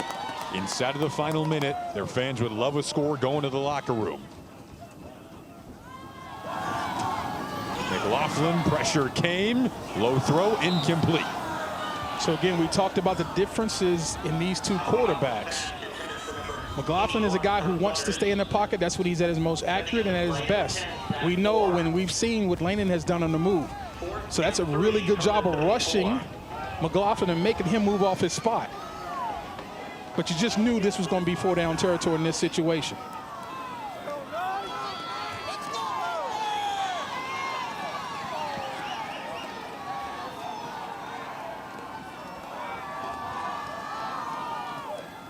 Fourth down, trying to continue the drive. Inside of the final minute of the half, a check down, a dump off, and a first down. They go to Clawson, their trusty back, out of the backfield. 164 pounds is where he's listed. 184 pounds, 160 of it is heart. And you tell me there's no reason that he should still be running except that he really, really doesn't want to go down. They want to get to the national title game. Thomas Butters able to make the grab on the sideline. His second catch, a guy who they really want to get involved today. Now all of a sudden it's first and goal. Clock still running. You do not need to clock this. You got enough time to run a play. And one timeout. Huge drive here. One-on-one matchup in the end zone. They want in the man that they call with the strongest hands, Mockstead, and he's able to hit him for a Wartburg TD.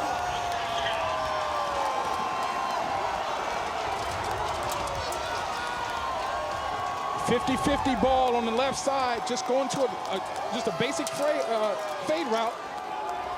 And that's Jack Romo going up and making a play. True freshman. Nice job of getting both feet down. That'd have been good on Sundays, partner. So they get Thor Mockstad involved in a huge way with 21 seconds to go in the opening half.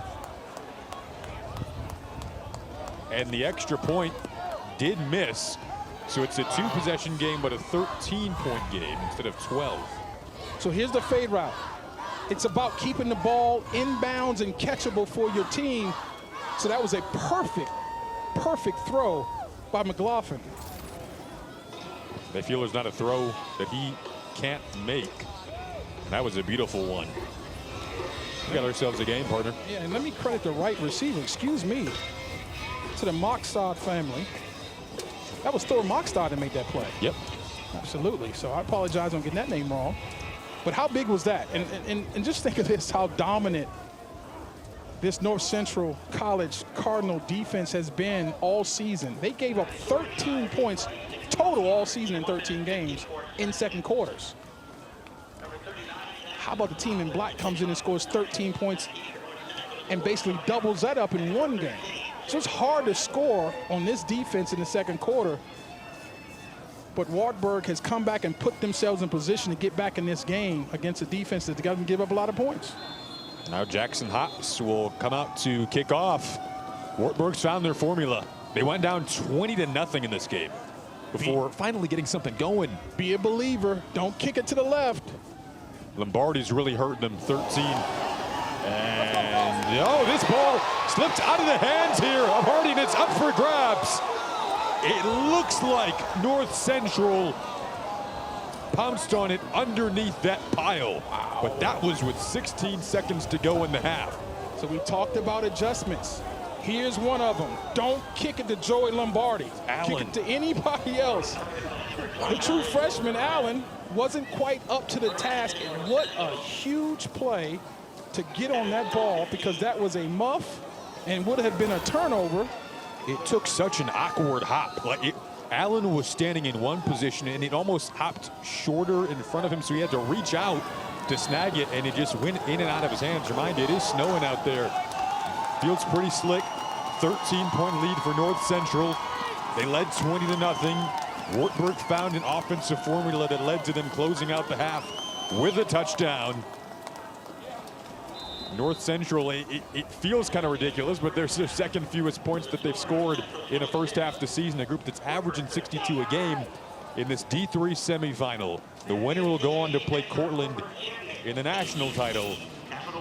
It's turned into a good one. We've had excellent catches. We've had momentum-changing plays, physicality, all you can ask for on this Saturday afternoon. Ticket to the Stag Bowl is on the line. It'll take place in Salem, Virginia this year. Friday, 7 Eastern on ESPNU. That'll be the D3 national title. Right now, the D3 semifinal, our second semifinal of the day. North Central up 13 on Wartberg. Take a peek at some of these first half highlights. It started off all North Central. They jumped out to a 20-0 lead, Tioga. And it was multiple players. You see Sacco here going around the right end. He had a terrific first half, especially the first quarter. And then they got Lombardi going. He was able to get it done in special teams and 2 big touchdowns receiving. Well, then this offense for Wartburg, they found rhythm when they started moving up tempo. Yeah, that's exactly right. They made the adjustments that were necessary. They picked up the tempo. They began to spread this Cardinal defense out. And they also began to run the football to the left. And here's one of those opportunities, a B-gap run in short yardage by their big-time player, Turbo Clawson. And that's how they got back into this football game. But is this important? And as you see the stats on your screen, 1 for 6 on third down is not very good for the Knights. They got to get that going. But this Knight defense now has to come to the party. They've got to begin to get stops. They gave up 5 of 7 on third downs. That's not very good. They gave up a couple fourth down conversions. They got to now begin to play the complementary football that it's going to take to get their team back into this game. Last week, Wartburg trailed 28-24 in their quarterfinal contest against Wisconsin Whitewater late in the game. Ended up winning that matchup to advance to this stage for the second year in a row. On the flip side, you saw Brad Spencer there the head coach for North Central. He's 28-0, perfect 28-0 as head coach of the program that he played for. He was a wide receiver, was a wide receivers coach, promoted to assistant head coach and then offensive coordinator, but names the head coach 26th in program history back in January 2022. Won a national title last year, trying to do the same this year. His group will kick off to begin this second half. So Wartberg will have the opportunity to return and potentially continue the momentum that they ended the opening half with by scoring to make it a two-possession game.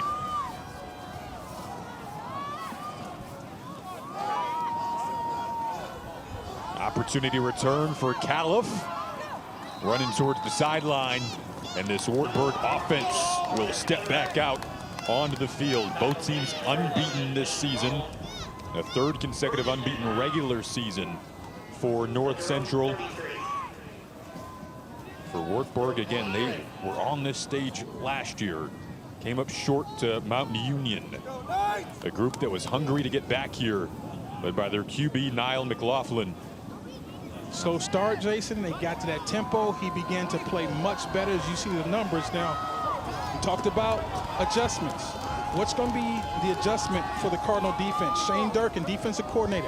What is he saying in the locker room they're going to bring out here to slow down this offense? Plenty of time to throw. Tough contested ball down the seam. Jerron Williams, the safety on the back end, was drifted back in coverage against Carter Henry, who had a nice first half of play. Yeah, that's the first deep shot that we've seen. They just took a shot to see if they can loosen up this defense and maybe catch one down the middle. That was cover three. So all three deep defenders took care of the responsibility. There was nowhere really to complete that ball. And if he had underthrown it any more, could have been a pick. Carter Henry was one of two receivers over 700 yards this year for Wartberg. From the Cardinals defense, I'm playing run. They go past this one, another contested ball. And Rummel deflected that. One of the Rummel brothers, that's Nick. Very twitchy guy who closes ground quickly. His brother Jack is a receiver on the team. When they tried to force feed the ball to Butters.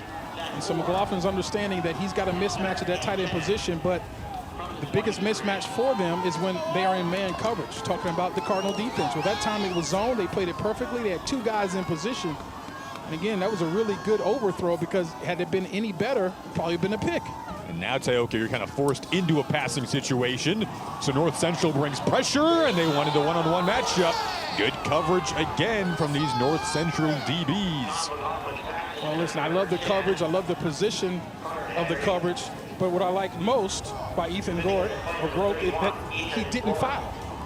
Great job by Grote being in position, keeping his hands to himself, and forcing a perfect throw and catch. And that time, McLaughlin couldn't deliver. Grote had two interceptions earlier in the playoffs, and they played Trinity in round two. Took back one for a touchdown. Exactly. He's got 4 interceptions on the season, a former receiver, very physical guy, kind of loves those matchups. Came up to the test there.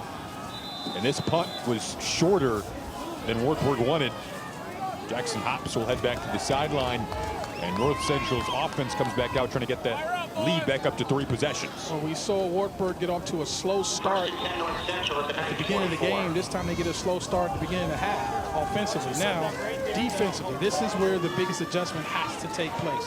They have got to step up now, create some negative plays early in these downs to get this offense behind schedule. That's the second most rushing yards that Wartburg has allowed defensively this season. 13 yards more would make it the most. Lehman brought down by Owen Grover. Picks up a chunk of yards there. Haven't seen him miss one tackle. See the sportsmanship once again there, too. Yeah, again, I'm not a big fan of that, but, you know, I'm a bad guy. He's a better guy than me. I don't think you're a bad guy. Owen Grover, a great guy, though. He's a captain, first-team academic All-American. They wouldn't be here without him. That's right. All the young players watching, do it like number 44. Time to throw for Lehman, and he wants Hardy out of his reach. Give credit to the positioning of Rockford. Parker Rockford was in really good position. And what that does is, we talked about it before, it forces perfection with the throw and catch. Most of the time, offenses can't do it. Now, this is a big moment now for this Knight defense. Bradford, an All-American last year. He and this defense trying to step up.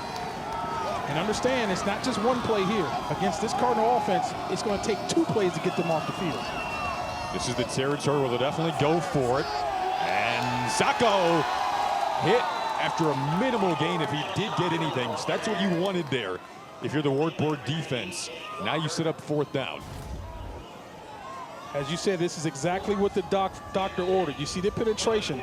Not a lot of guys getting off blocks again, but fortunate enough they were able to build the wall. And that's the freshman Jack Walker making an outstanding play along with the help from Owen Grover. Now, here's a huge play early. What does the Cardinal offense decide to do to pick up 5 yards against this defense? See when Brad Spencer and his team draws up on 4th, and they call it 6. One thing's for sure, they got to get to Laney if it's a pass and get him on the ground. Huge down defensively early in the half for Wartberg.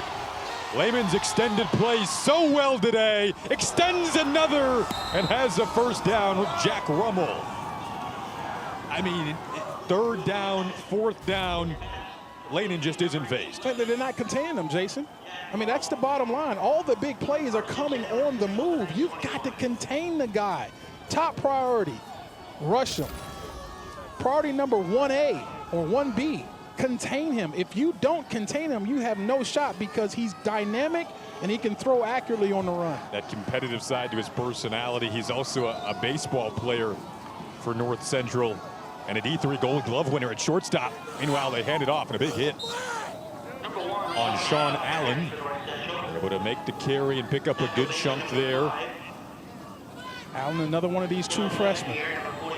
Another one of these guys, a 3-headed monster. Just think with all of these backs that they run, Allen, Coleman, and Chisholm, they've accounted for 1,504 rushing yards, and they're not their best player. That's Joe Sacco. Or just imagine what the numbers Sacco would have put up if they didn't have all these other guys rushing for over 1,500 yards. He went for 1,535 himself in 17 touchdowns. If he was a bell cow, he'd be over 2,000 yards easy. Sean Allen brought down again there. Talked about Luke Laney, and he's a dual sport athlete. That 317 career average off as a batter in 3 seasons. Then I mentioned the Gold Glove at shortstop as well. That's 317, and he's a football player. Yeah, right, that's pretty good, right? Imagine if he just concentrated just on baseball.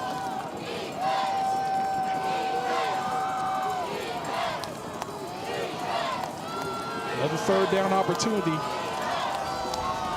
for both of these teams. But again, 4-down territory for the Cardinals for sure. Sacco made 1 man miss and then a 2nd to get to the 5. Last year they had an All-American running back in Ethan Greenfield who won the D3 Heisman, the equivalent of D3 Heisman. So they're used to having big-time backs in their backfield because their offensive line production is so good. And now Sacco has picked up where Greenfield left off. Did you see that move in the hole?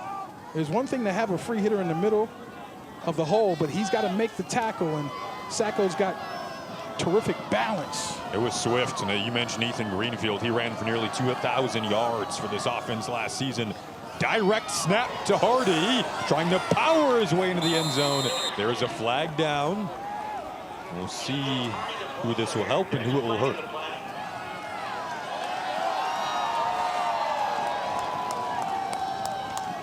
Holding call.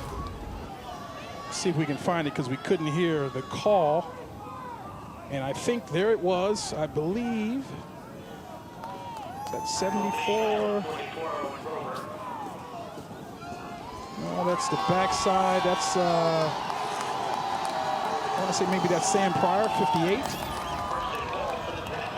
It certainly reached out and grabbed the defenders trying to flow. And forgive me, Pryor, if that wasn't you, but it was certainly an offensive lineman reached out and grabbing as the defender tried to disengage and run to the ball. That's an easy call for the officials. And you saw the physicality of Hardy, though. Once he caught that football, he wasn't looking to dance around. He was looking to run people over. So backs him up, but still 1st and goal. Sacco on the catch here. Swung down by Nate Link.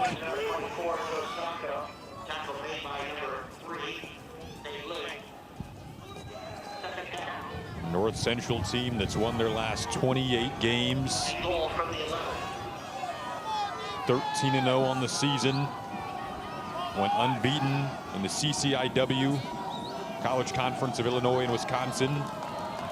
On the road. They didn't have to go on the road en route to the title game last year. So that's the difference this year. Hand it off. And another hole opens up to get back to where they originally were before that holding call. This is exactly how the Cardinals offense started the game. They're chewing a bunch of clock, and they're running the football up inside. And watch Sacco fall forward. Look at him. Again, we talked about it, 184 pounds, but you tell me if he's not running like a 200-pound back. Mark of really good backs, they always fall forward.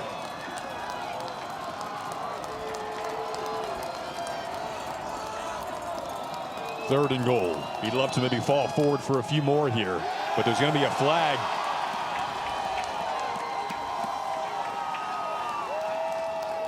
So self-inflicted mistakes keeping Wartberg's hopes of holding North Central out of the end zone alive here. I believe that was Jared Thornton, the captain, senior captain at the center position. I believe he simulated the snap, made a little false movement with that arm. They grabbed him with the false start. 6 feet tall, 298 pounds, got great leverage inside. You want your center to be a shorter guy that gets leverage. He's always a help guy inside. Wartberg crowd has been amazing all day. Lehman's been so good on 3rd down, though. Can they finally stop him on a 3rd down? He'll just loft it up. And was that intercepted? Is this the turnover that Wartberg has been so close to forcing today? It is. Caleb Lamphere, I believe, is going to climb out of that pile with the pick.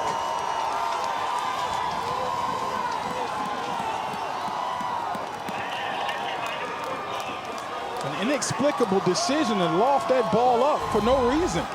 First of all, you got to give credit to the Knight defense. They finally contained him. He's looking to break contain. Back the other way, they contained him. Now, that decision there, I don't understand. You got to throw that football, Jason, away outside of the end zone. He doesn't do it. Big pick by the Knights defense. Well, Luke Lanin has put up numbers this season among all players in D3 football, among players in all divisions. You kind of just have to double take and look back on the 43 touchdowns to 1 interception entering today. That was just his 2nd INT of the season. And it's going to set Wartberg up here after a huge stop to keep it a 2-possession game. Yeah, and the sad thing about it, it wasn't necessary. All you had to do was throw it out of the end zone, throw it to the sidelines. You don't need to loft that ball up like that. That was a desperation play, and you're up by 2 scores. Credit the Wartberg D. Took a couple of penalties and took advantage of them. And now their offense is back out on the field. A gain of 9 there for Hunter Clawson. Beyonce. To the left, to the left, right? Look at the blocking. Where's the penetration? Where's the defenders getting off blocks? No one's getting off blocks to the left. That's their strength. Run it over there, make it easy. We were in sync again there. Screen set up. George. Hit out on the edge. Tackle from Zach Orr. So those smoke screens. Yeah. They're just as good as an outside running play, Jason. Smoke screen is when the receiver doesn't even try to get off the line of scrimmage, just basically takes 1 step and turns around. And the ball, if it's going to be on time, he's got a shot if the blocking on the perimeter is good, and it's usually good with the guys in the black jersey. Hand it off again. Nice block. Clawson up to the 50. North Central fumbled out of bounds twice earlier in this game. Wartberg was so close to getting that turnover. They got the pick. Now they're moving and grooving up the field. KISS, and I'm not puckering my lips. Keep it simple, stupid. If it works, continue to run it over and over again until they learn how to stop it. And I'm just telling you, They're probably not going to get it fixed today. Another hop to the outside. Oh, what a job from Clawson to sneak underneath a couple of arms. Pick up 10, crowded back into it. A gain of 15, and now a gain of 11. They told us, the coaching staff said he always gets more than what's blocked. That should be a dead play. But you tell me what's happening here. This is a guy who's running with a lot of moxie and anger. That's how you want to run the football in the biggest game. Perfect seasons on the line for both teams. Run game setting up the passing game. On the sideline, a catch hauled in by Thor Mockstead. He had the touchdown catch earlier in the game to make it 26-13. That's perfect coverage by Ethan Gort. But sometimes, Jason, you can throw a man open, even if he's covered like a blanket, and that's exactly what happened there. McLaughlin threw him open. McLaughlin steps up. He's more of a pocket passer relative to the QB on the opposite side, Luke Lanin. But I believe he picked up about a yard there.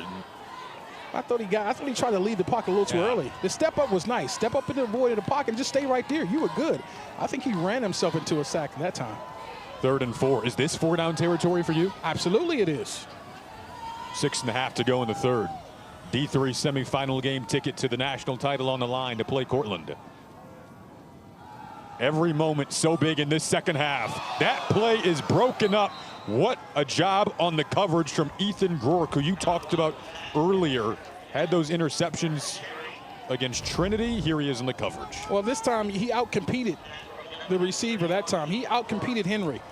That ball was up for grabs for Henry. That should have been your catch. But you got to, as a receiver, you got to attack the football just like a defender. Because if you don't go attack it with strong hands and you're playing against a good corner, as Gort is, he'll attack it for you, and that's exactly what happened, 4th down. They'll set it up and try to let Clawson just go to work to get the 4 yards, and I don't believe he got there, Tayoka. Wow. A stand made by the North Central defense on 4th and 4. It's Shane Durking's defense that steps up big. 6:15 to go in the 3rd of this semifinal game. North Central has the ball back when we return. So North Central takes back over, up 13 after they get the 4th down stop. Tayoka, you think maybe Wartberg had a chance to get a 1st down here? They came up short. I do. I love the check down. Front side is not there. He's got good blocking, right? So there's the front. He's looking front side. Now he's got an opportunity to cut this thing back and create a one-on-one opportunity with number 33, Danny Nuccio, but that would have been at the 1st down marker. He continues to stay front side. There's nothing there. Go ahead and cut that baby back. He usually has great vision. Didn't have it there. So now if you're the Wartberg defense, you came up with an interception the last time North Central had the ball, backed up against your own goal line to keep it a 2-possession game. That's going to be the job again here. You start to think of time as well if you're a fan of both of these teams. North Central can eat up some clock. They had an 8-minute drive earlier in this game. It comes down to a lot of things. Effort on 3rd and 4th down plays are going to be 2 very key elements of how this game plays out. Layman, brought down by Grover.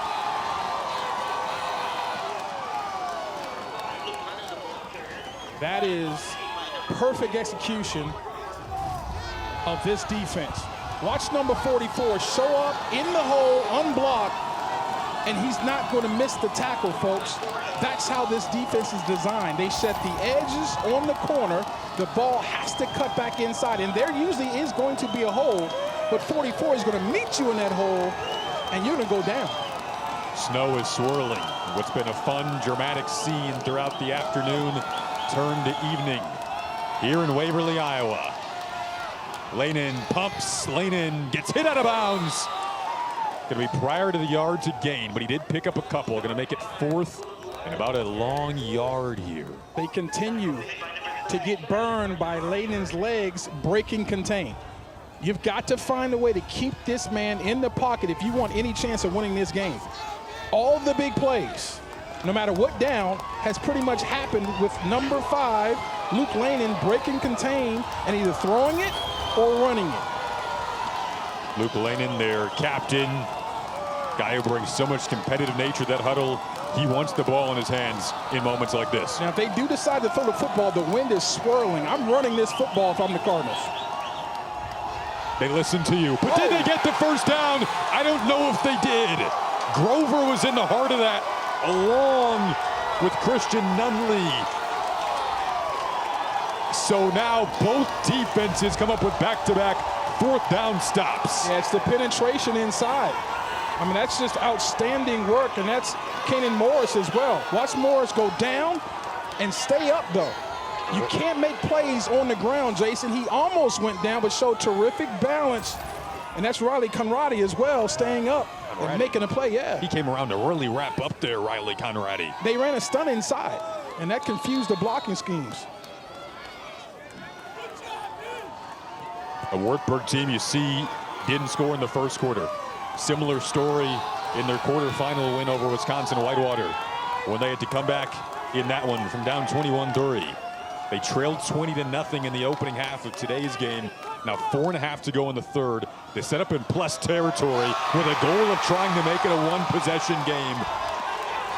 Well, Turbo's getting revved up, and you can just see the body language. And here's the tempo that got them back into the ball game in the first half. I love the fact that they're sticking with it. These two teams trying to punch a ticket to the D3 national title. They go right back to Hunter Clawson, who they call Turbo, and he picks up the first down, and all of a sudden the offense has some jets going here. And again, they're getting on blocks and sustaining the blocks. And you're seeing Turbo finishing going forward. Both of these backs are terrific. Sacco for the Cardinals and Clawson for the guys in black.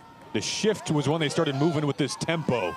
That is when they began to have success in the second quarter after practically nothing in the opening quarter. But you can't discount this night's offensive line either, though, Jason. I mean, you can run whatever tempo you want and draw up whatever plays you want, but if your offensive line isn't dominating the line of scrimmage, none of it matters. And they're starting to dominate the line of scrimmage and allow these backs and quarterbacks and receivers to make hay. A row of Iowa natives up front playing in their home state. McLaughlin dumps it down, caught. Thor Mockstad has been superb. When you go to him, you can trust those hands each and every time. Man coverage, skinny post, and Mockstad showed me some strong hands with a DB hanging all over his arms. Snow continues to pick up and get heavier as night falls here in Waverly. They'll pitch it. Clawson inside of the 10. It's pretty good defense inside the red zone. Angelo Cusimano, number 7 in white, does a great job of containing the football and forcing it back inside. And that time you see the Cardinals do their version of outstanding hustle to the football. Credit this opportunity to a 4th and 1 stop from the Wartburg defense.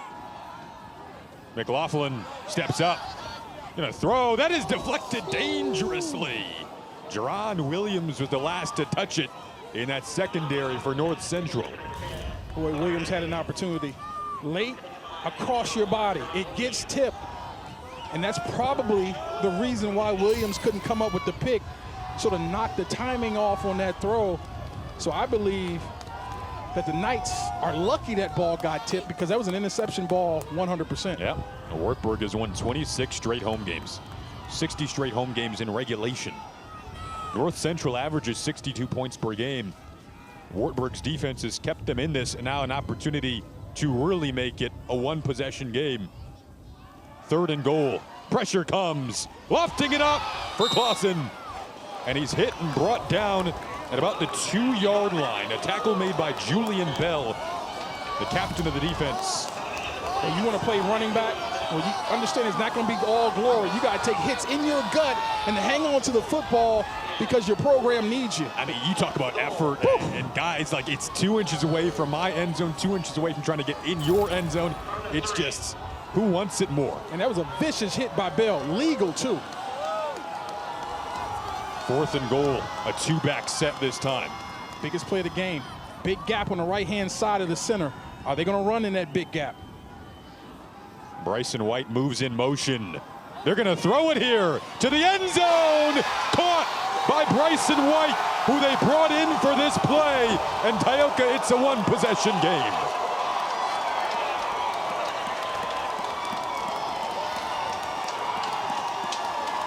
First of all, I love the call. You go sprint out to get away from the pressure. And look at White go down and dig it out. I love the throw because only your guy can catch it. And White shows tremendous concentration and poise going down, getting his arms tight, and scooping that ball before it hits the turf. Big extra point here to make it a 6-point game. It is good. 26-20. And remember, North Central missed 2 extra points earlier in the game, which is why it's a 6-point game. 1:46 to go in the third.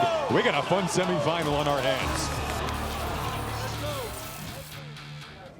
North Central went up 20-0 in this game. Score now 26-20 as Wartberg has clawed their way back in front of their home fans with 1:46 to go in this third quarter. Watch Conradi penetrate and then turn and redirect. So often defensive linemen go one way and can come back the other way. Well, 55 showed he's got some athleticism, comes back and makes the play.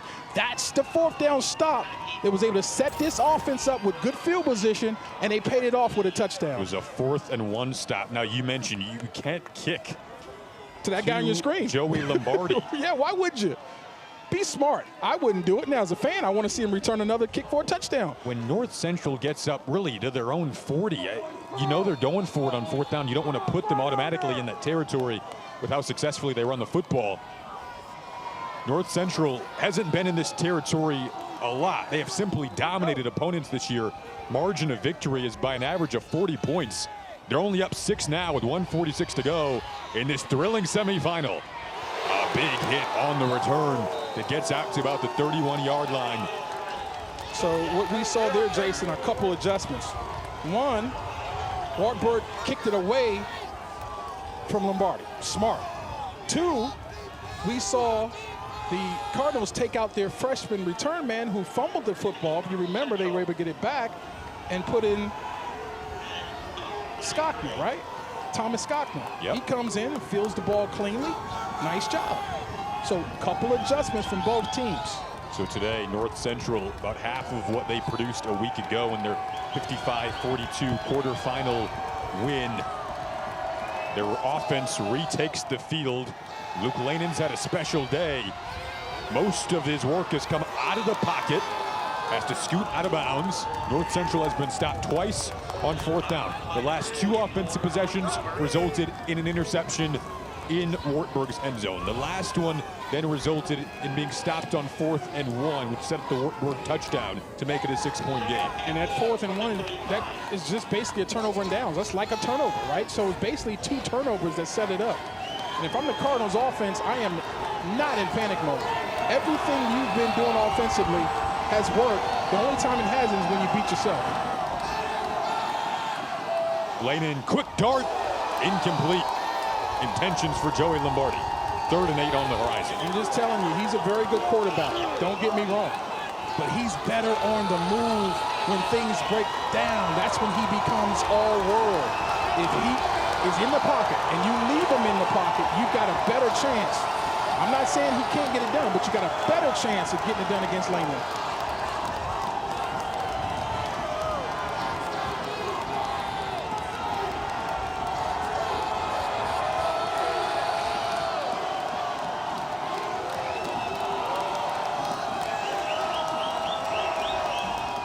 Third and 8, a big one. Pulls out, it's free. Recovered by North Central. Gonna lose about 4 yards there. Justin Greif came around the edge. Well, first of all, Grover made him step up. And there's Greif stepping in and making a play by attacking the football with physical arms. That's complimentary rush. You got an outside guy forcing the ball up inside. The inside guy gets home and gets the ball out. That's a sack, folks. So now Luke Lanen, it looks like he is going to punt. Wartberg's defense with 3 consecutive stops. Got to always be careful, though, for a potential trick play, given that Luke Lanin is the QB and he also punts. This is a punt that he gets away. Got to field that. Rolls back instead to the 32. You know I don't like when you they don't play. like that. Yeah. There was no reason for him to allow that ball to hit the ground. Come up and make a play with a fair catch and save your offense about 15 yards. I mean, you've only allowed these guys or forced these guys to punt twice. That was only their second punt. Go ahead and pay off on it. So 10 seconds left to go in the third quarter. Closest this game has been today. Since the early stages, North Central jumped out to a 20-0 lead. Wartberg's defense has now made 3 straight stops. This was an all-time great strength-on-strength matchup. North Central's offense that averages 62 a game, right now being held to 26. And Wartberg's defense that has been special tees up their offense with an opportunity. Clawson spinning out of trouble. Well, this is a great opportunity for this Cardinal defense. They've got to step up now because their team needs them. This is a team game, the ultimate team game. This is the end of the third quarter. For Wartberg, their game against Whitewater was just their second one-possession win of the season. Both teams had close calls last week. We're headed to a fourth quarter in this D3 semifinal.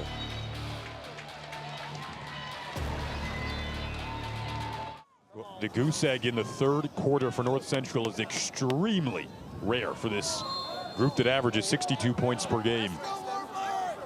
So Wartberg won that third quarter, on to the fourth quarter with a ticket to the national title game on the line. And that pass was nearly intercepted, just thrown into coverage there, looking for Clawson. Wartberg has nearly forced 3 fumbles today. North Central has recovered all 3 of their fumbles. They did have the interception. Wartberg in their own end zone. Have come up with a couple of fourth down stops as well. And back to that point you were making, though, that was only the second time this season that North Central has not scored in the third quarter. Yep. Happened in the very first game, and it's happened today. They're averaging over 10 points in third quarters per game. That was huge to keep them out of the end zone. Extremely rare. But this stage is just a little different. Boy, McLaughlin was hit as he threw that, and then the pass incomplete. Julian Bell was on the coverage. That should have been caught by Carter Henry. And watch the quarterback take a shot. Nice job of standing in there. Couldn't get all of it on there because of this shot, but it was good enough, and Henry should have made that catch. So now the defenses begin to step up. That is going to be a quick 3 and out and a punt after they forced North Central to punt. That's outstanding job by the Cardinal defense. That's when your team needed you to step up and get off the field, and you did just that. North Central team that is the reigning D3 national champion. Low snap. North Central's already blocked 1 punt today. This is a good one. This is going to take a hop inside the 10. Forces parity to try to get some yardage back. But a good punt. North Central takes back over. They haven't scored in 3 possessions when we come back. Back in Waverly, Iowa, 6-point lead for North Central. Wartburg's won 26 straight home games. It's their senior day. North Central wants to repeat as national champs. They're trying to punch a ticket to the title game to play Cortland. 2 13-0 teams. It's had all the special ingredients for a classic. And now it's turning into just that. Jason Ross Jr., Tyoka Jackson with you. The defenses have answered the bell on both sides over the last few possessions. Nate Link made the tackle there. What an outstanding play by Link. I mean, you're talking about a guy coming up, setting the edge, but not being content, being a football player, playing off the block, coming back inside, and making a play that he shouldn't make. That's an outstanding job by Link.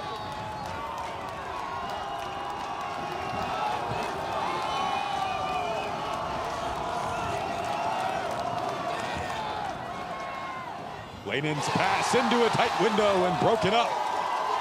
Some good coverage there. Drew Weifels had excellent timing at his corner position. The play isn't over, Jason, until it's over. That's a catch, but no, it's not a catch because we're going to be physical at the point of catch. And Hardy knows that's one he should have had. Once that ball hits his big, strong hands, That should be a completion right there. He wanted one of the most sure-handed receivers in all of college football, D'Angelo Hardy. Now 3rd and 8. So this is a huge play, but because of where the ball is, you don't have to worry about 4th down. One play and you're off the field if you're the night defense. Laney overthrown. You mentioned a huge play because of the spot they were in. Field position bound to be crucial in this 4th quarter. And that's one of the very, very few times you're going to see Laney on the move and throw an inaccurate ball. And it wasn't, let's be honest, it wasn't a whole lot of separation. I didn't see a lot of guys open there either. So that, you know, let's give a lot of credit to this Knights secondary because they came up big when they had to.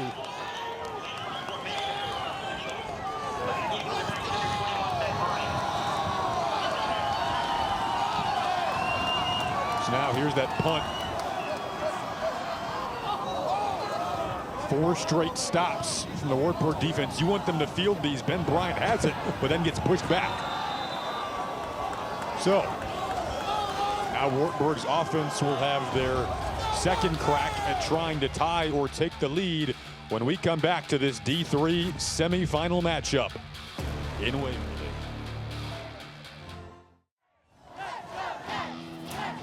It's V Week at ESPN. This is Julian Bell, the heart and soul of that North Central defense back in the 2019 national title game. He had 2 interceptions in that victory and route to them hoisting the trophy.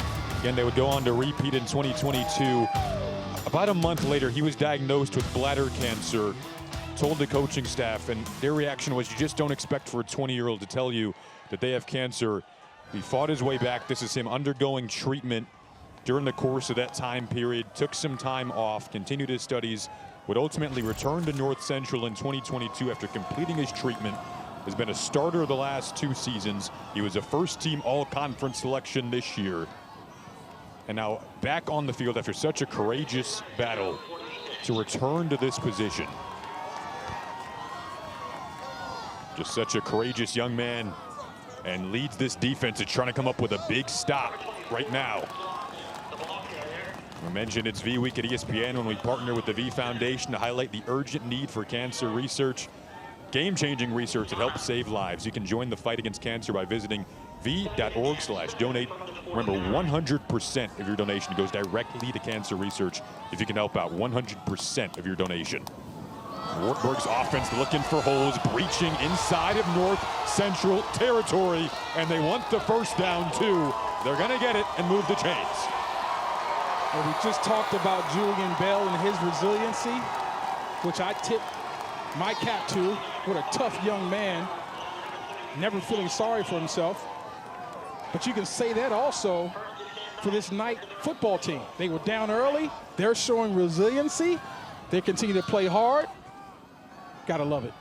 McLaughlin, well protected, caught, and out of bounds goes Carter Henry.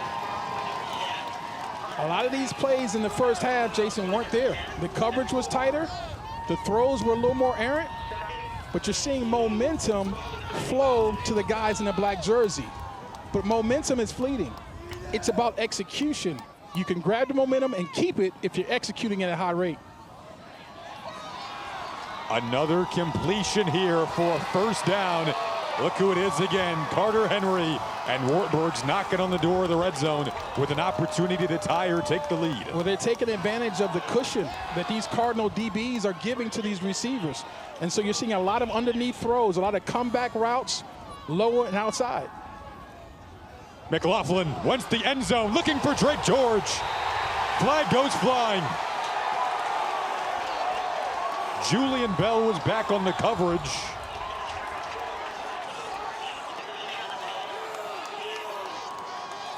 So look, this is not the most egregious foul I've ever seen. In fact, I probably would have been okay without them throwing the flag at all, because you saw Bell turn and look for the ball.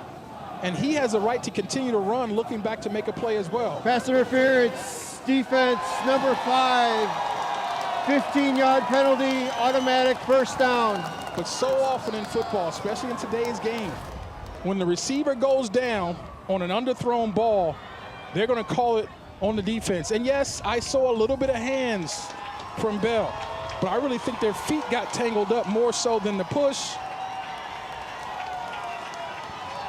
But there is some contact with the ball in the air. I get it. So now how does North Central respond? Backed up inside their own 15. McLaughlin has looked so comfortable in this drive. Into double coverage and incomplete.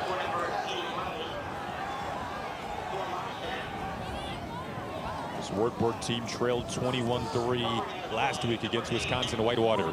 They trailed 20-0 today. Now they're in prime position to maybe tie or take the lead in this D3 semifinal. Remember the pressure we saw in the first half, especially from this Cardinal line? Where is it? Up the gut of the defense goes Clawson and into the end zone to tie the football game.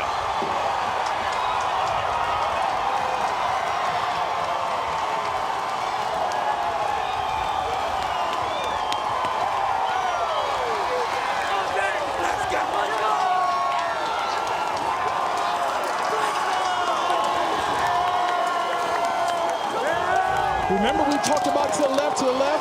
Well, guess what? Cade Carpenter, the right guard, and Nathan Lorenzen, the right tackle, and others say we can run it to the right too, Mr. Jackson. But when you got Turbo Clawson running the football, I guess any direction is a good direction. Cale O'Neill for the lead. A Wartberg team that has personified resilience today. There was frustration early. North Central has not trailed all season.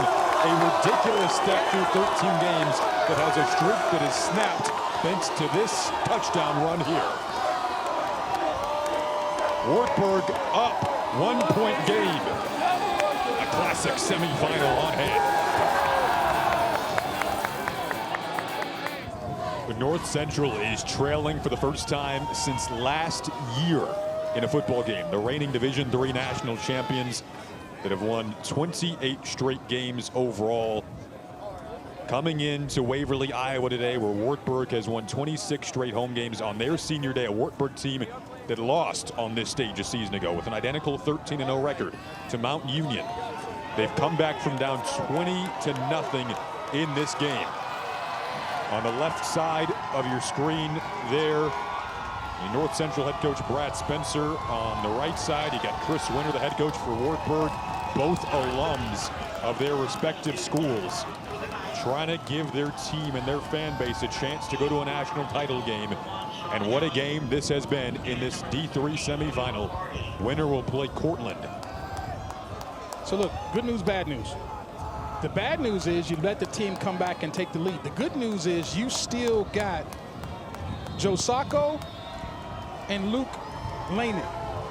You continue to run Sacco, continue to put Lanin on the move.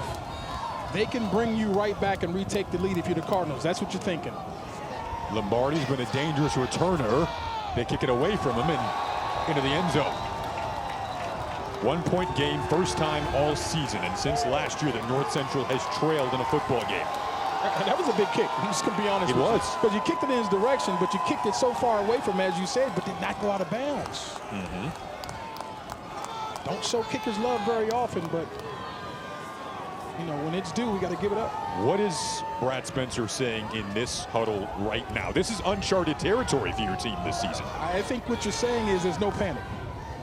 Not that we've been here before, but we can execute our way out of this. And it's going to come down to what started the domination in the first half. It was the offensive line. They took control of the game early, and it didn't matter what the play call was. It was all good because the offensive line was all good. That interception for Lanin was just his second of the season. To 46 total touchdown passes now. He's in trouble here. Preston Rochford finished it off. He did, but what happened was they were looking for the screen, and it wasn't there. That was a great job by Nate Link taking it away, and so now Layden is in no man's territory trying to find an outlet, and he can't.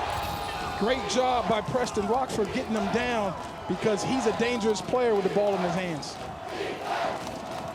These moments, this stage, what these players, what these fans dreamed about. Joe Sacco, their leading rusher, over 1,500 rushing yards on the season, brought down by Christian Nunny there. Nunley again continues to make plays, play after play up inside. And again, look at the field position. Right now, you're thinking, if you're the Knights, if we make one play, we can get off the field. They will not go for it inside their own 30.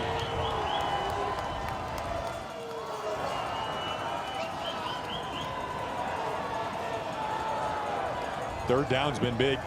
In the first half, it was totally in favor of Luke Lanin in this offense. Play clock's an issue here. It's winding down. It's at 2, now 1. They get the play off. Sacco trying to get some yardage back and does. A first down, and maybe that's what you need if you're North Central. Right in front of their fans on the opposite side of the stadium, able to move the chains after the gain of 12. No need to overthink it here. Your best player is number 24 in white. Let your offensive line get going and let him handle his business. Sacco can handle it with the best of them. You can feel every moment here in Walston Hoover Stadium, which has come alive in this second half. Sacco trying to navigate into a crowd of black jerseys. And they blow the whistle. Outside zone blocking, Jason. That allows the tailback, who's lined up deep, to take it where he sees it. The ball starts outside, he cuts it back when a defender shows up. If you're doing your job on the backside, there should be room to run. Short gain, but a gain nonetheless.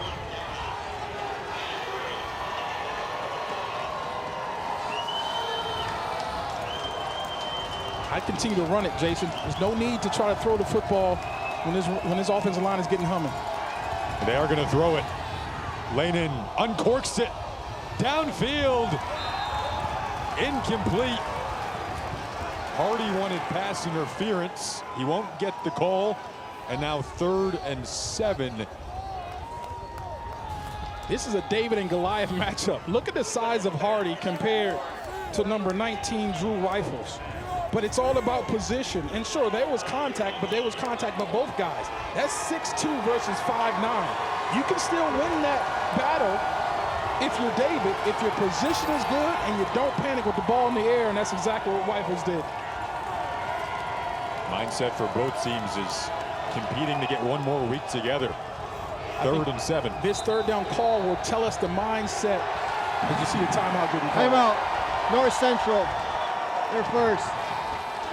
But to finish my point, I think this third down call will tell us the mindset of how North Central is viewing this situation. Is this a 4-down situation? Or do they try to get the first down, if not punt the ball? I believe this is a 4-down opportunity here. And look, they're on their minus side of the 50. I get it. But they're a very aggressive team. And the way they've been play calling has been working for a team that averages 62 points a game. I fully expect them to make this a 4-down territory situation where most teams in the country would not.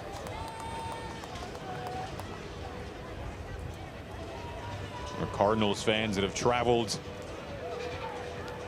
in attendance for this one with their team on the road. You see here Wartberg, they've been the comeback Knights, coming off that 4th quarter game-winning drive to beat Wisconsin Whitewater in the quarterfinals. This today, though, their largest deficit of the season. But to that point, though, there isn't a graphic like that for the Cardinals because they just never get themselves in this situation. How do they handle it, right? We know Wartberg understands how to come back with execution. We're going to find out if the Cardinals understand how to come back with execution as well. Cardinals had a 20-point lead earlier in the game. It was decimated, and now they've been diminished up front. The sack from Jake Walker, the Waverly, Iowa native. Well, this is on Lanin. He had the check down, Jason. Right here, go ahead and throw it. No, he's looking for the big play. He's used to making big plays. He's used to being a hero. I get that. But in this situation, take what the defense gives you. It's 4-down territory. You throw that football to the best football player on the field in white, in Sacco, he probably gets the first down himself. 5th straight defensive stop for Wartberg's defense. First time someone's done that this year against this North Central offense. Now a punt that will take a bit of a North Central roll at the end, but still going to set up Wartberg with pretty good field position. 8:49 to go in the 4th quarter. 2 offenses that can eat up time. Wartberg's defense, you just can't say enough about what they've done. They've won 26 straight games on this field. They went down 20-0. Frustration was settling in, but just stayed poised. Their head coach, Chris Winter, an alum of Wartberg. His wife, Tara, is an alum of Wartberg. Their kids, Emery and Maddox, both live here. You see the bracket. Winner will go on to face Cortland. Brad Spencer's team, meanwhile, in some uncharted territory, but just a 1-point game. Every play, every moment, every decision matters immensely now. Trying to stretch it out here, looking for a block for Hunter Clawson. Turbo gets up to the 50 and may have breached North Central territory with that run. So impressed with Clawson. Watch him get more than the play should allow. This should be dead right there. Well, I'm not going to allow myself to get tackled by any means necessary. In this case, it's a hurdle. Up over the defender, keep running as if you did absolutely nothing. Boy, he's so impressive. Back to the air this time. Ground game sets up the passing game. A one-on-one matchup, incomplete. Looking for Thor Mockstead. Yeah, excuse me, Jason. He had it. Just couldn't survive the fall. Everything is good here. He got fouled. Probably should have been pass interference, but I'm okay. Both guys competing. Nick Rummel, the ultra-athletic DB, was back in coverage there.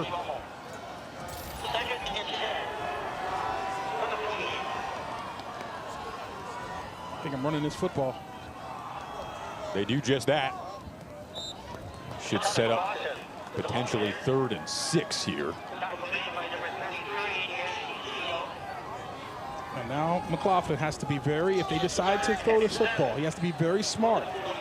You've got the lead. Of course you want to get this first down. There's no question about it. And you're probably in 4-down territory, but you don't want to put the ball at risk in any way.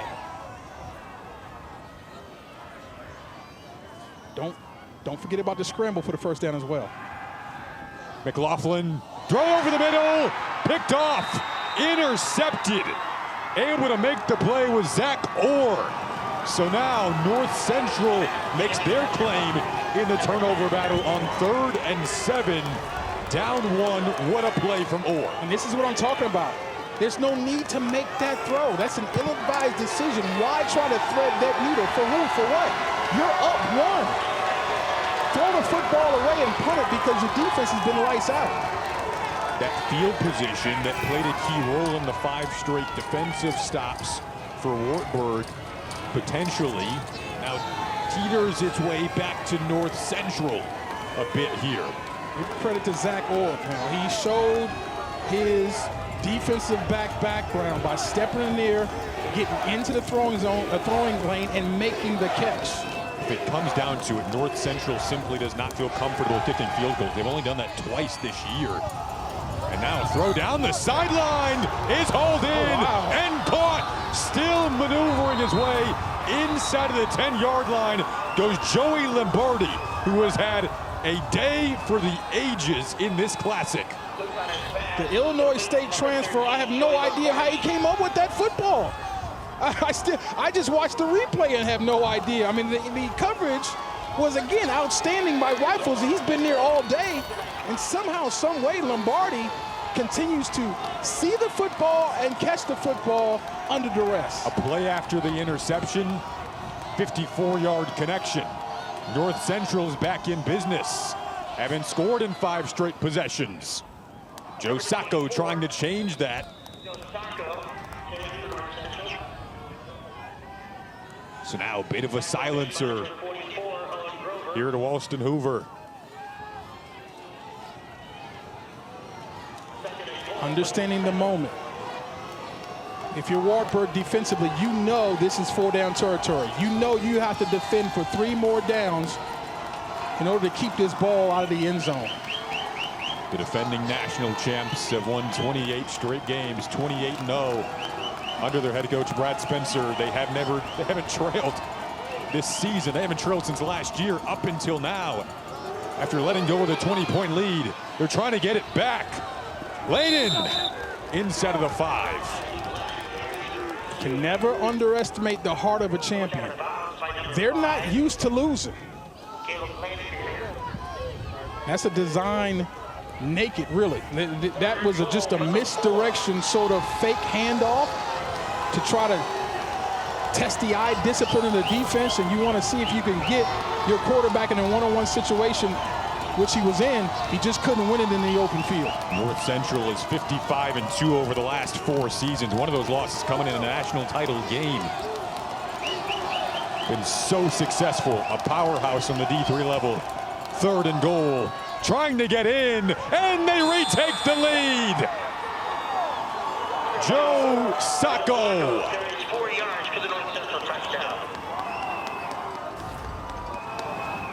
Just a zone, inside zone left. You bring the tight end around. What a great block at the point of attack by Isaac Banker. Watch 87 Banker come through the hole, bam. Great job of getting on and sustaining Dylan Steen. And you know if Sacco has a lane, he's going to explode it. We've talked about that all day long. Isaac Banker, the tight end, Wisconsin native, down on the field here. They're looking at that shoulder, and I think that might have been the shoulder that put the hit on Steen. This time of year, everybody's hurting, everybody's banged up. You can't play tackle football at this level without having some nicks, cuts, and bruises. Remember, North Central missed an extra point and had an extra point blocked that played a key role in the score. Watch Banker. His job is to run like he has the ball, find the hole, and when a defender shows up, you take him. And look at him finish the block. That's a great job. I don't care about the twist and over. If you got a man and he doesn't touch the ball carrier and the ball carrier runs past that man, you did your job. That's an excellent job by Banker of getting on the defender and sustaining it. They're going to go for 2. They've missed 2 extra point attempts today. It's now a change of scenery after scoring the touchdown to take the lead back. Hardy threw for a touchdown last week. This time he kind of faked as if he was going to try to do that and then gets into the end zone himself to make it a 34-27 7-point game. So that was really what turned out to be a great decision for Brad Spencer.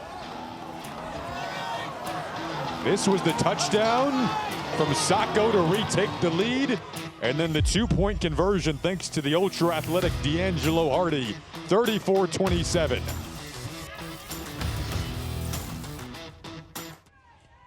Seven-point North Central lead, the reigning D3 national champions. They won it in 2019 over Wisconsin Whitewater, a dominant victory. And then 2022, last season over Mount Union. Mount Union was the team that beat Wartberg in the semifinals last year. That was a tighter victory for Brad Spencer's team. They're 28-0 during his tenure as head coach. The alum of North Central, his team just stepped up in the biggest of moments to retake the lead. 5:40 to go in this 4th quarter of a semifinal that would punch a ticket to play Cortland for them in a 2nd straight national title game. Wartberg really from the start of camp wanted this moment so badly. Worked their way to get back here. Were hungry for this moment and wanted to prove to themselves they can play for a national title too. They now find themselves trailing, came back from down 20-0 earlier in the game to take the lead at one point. Now they're going to try to set up their offense here. With over 5 minutes to go, it's brought out to about the 34-yard line by Ben Bryant. So, Tioka, you asked Brad Spencer, the North Central head coach, in a moment like this, what makes you feel like you can handle this sort of a moment when a team that you haven't had this really yet this year? Yeah, he brought up the law of specificity. To become better at a particular skill or exercise, one should perform that skill or exercise. So what does that mean? In football terms, that means the same thing as iron sharpens iron. We are prepared to play the best teams in the country because we're one of the best teams in the country. Our offense goes against our defense every single day. That makes us tougher, stronger, and harder for moments just like this. Completion on the first throw of this drive for Wartberg as Niall McLaughlin goes back to work.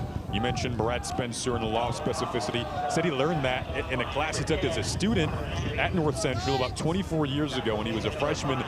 And it was taught by a class, it was taught by the all-time great cross-country coach at North Central, Al Carius, who he's learned a lot from over the years. And meanwhile, Wartberg starting to move with tempo. But to further that point, you want to know something that tests mental toughness and mental fortitude. How about cross-country running? Yeah. I mean, you talk about putting doubt in your head when you get that cramp in your stomach or in your thigh and you're only halfway to go. It's the mental toughness that gets you through this. It's going to be the mental toughness of both of these teams that's going to get them through this situation. Nice job to slip a tackle from Clawson. Gets out near the 50. Still plenty of time and 3 timeouts. Yeah, that's Angelo Cusimano. Had an opportunity for a TFL. But again, we talked about Turbo's ability to get more than what's blocked. That should have been a tackle in the backfield. But because of his determination and surprising strength for a guy who's only 190 pounds, he was able to run through that tackle. 2nd and 8. More good protection and a completion to Drake George inside of the 49 to the 35. How smooth has Niall McLaughlin been in this second half? The outside receiver runs the go route to run off the defense, and the slot receiver runs the bench route. Very basic, old school passing attack, but again, George out of the slot is dangerous. Oh, play action fake, and then they had a target streaking to his Moxted. Just the timing wasn't quite there, but that had big play written all over. Yeah, you can't afford to miss those. And that's open because the run game has become effective. Just out of reach. And look, if your Moxted, you got to go get it. Go attack the football. Leave your feet. No reason to stay on your feet in that situation. Go reach out, leave your feet, and make a big catch in a big moment in this game. What a semifinal this has been. Stepping up, McLaughlin. No, and that was nearly intercepted. Somehow deflected into the hands of Clawson. Now cuts it back inside the 15. I'm not sure how, but somehow after 2 deflections, it fortuitously found the hands of Clawson. I mean, where should I really even start? I mean, there's so much curl in this play. It's just a curl, but it got tipped 3 times, and Johnny on the spot is Clawson. And you can call it luck if you want. I call it catching a bounce. That's right. He didn't have to catch it. Clawson keeps the run alive now and gets inside the 10. 1, 2, 3. And he's running to the football, Jason. If he'd have just stopped and watched the play, that ball would have been on the ground. When the ball is thrown, offensive skill position players are supposed to run to the football. Nice job by Clawson being where he needed to be. That's one of those moments he tells his kids about, his grandkids, maybe about 30 years. Only if they win. That ball incomplete on the sideline looking for Carter Henry. This game has just had it all, and that was another moment in this classic to remember. And listen, you've heard of the immaculate reception where one of our all-time great at Penn State, Franco Harris, goes and makes a play off a tip ball for the Pittsburgh Steelers. This is that immaculate reception moment. So let's just see if Warford can finish it off with a touchdown and retake the lead. It's 3rd and 5, so you can still get the first down here before you're in an goal to go situation. But a big 3rd down. Clawson bounced off the initial contact. Offensive line comes in trying to move him forward. I believe it's going to be about 1.5 yards short here, Tioka, on 4th down. Of course, this is the biggest play of the game. And it's the biggest decision of the game for head coach Chris Winter. What do? Do you play for the tie in this situation, or do you go for the lead? It looks like they're bringing in big people to go for this lead, Jason. 4th and 2. Now, you understand that the Cardinal defense is going to sell out to stop the run. Do you go play action pass here? Do you get cute? Or no, do you give it to your best football player? I give it to my best football player. Stacking up all the big bodies, trying to move the chains. Clawson, a second effort. I don't think he got it. We'll see where they mark this. North Central thinks they have this stop. Wow. And they do at their own 5. That's the exact same play we seen them run in this situation earlier in the game, and the Cardinals were ready for it. Boy, what a tremendous job. I did not get a number, but a Cardinal defender blew that whole thing up. They put Grover in the backfield to get more beef, and he's doing everything he can. You knew he would, talking about Clawson, but they stacked up those blockers. He couldn't get past the initial wave, and then the rest of the defense came. The previous play is under further review.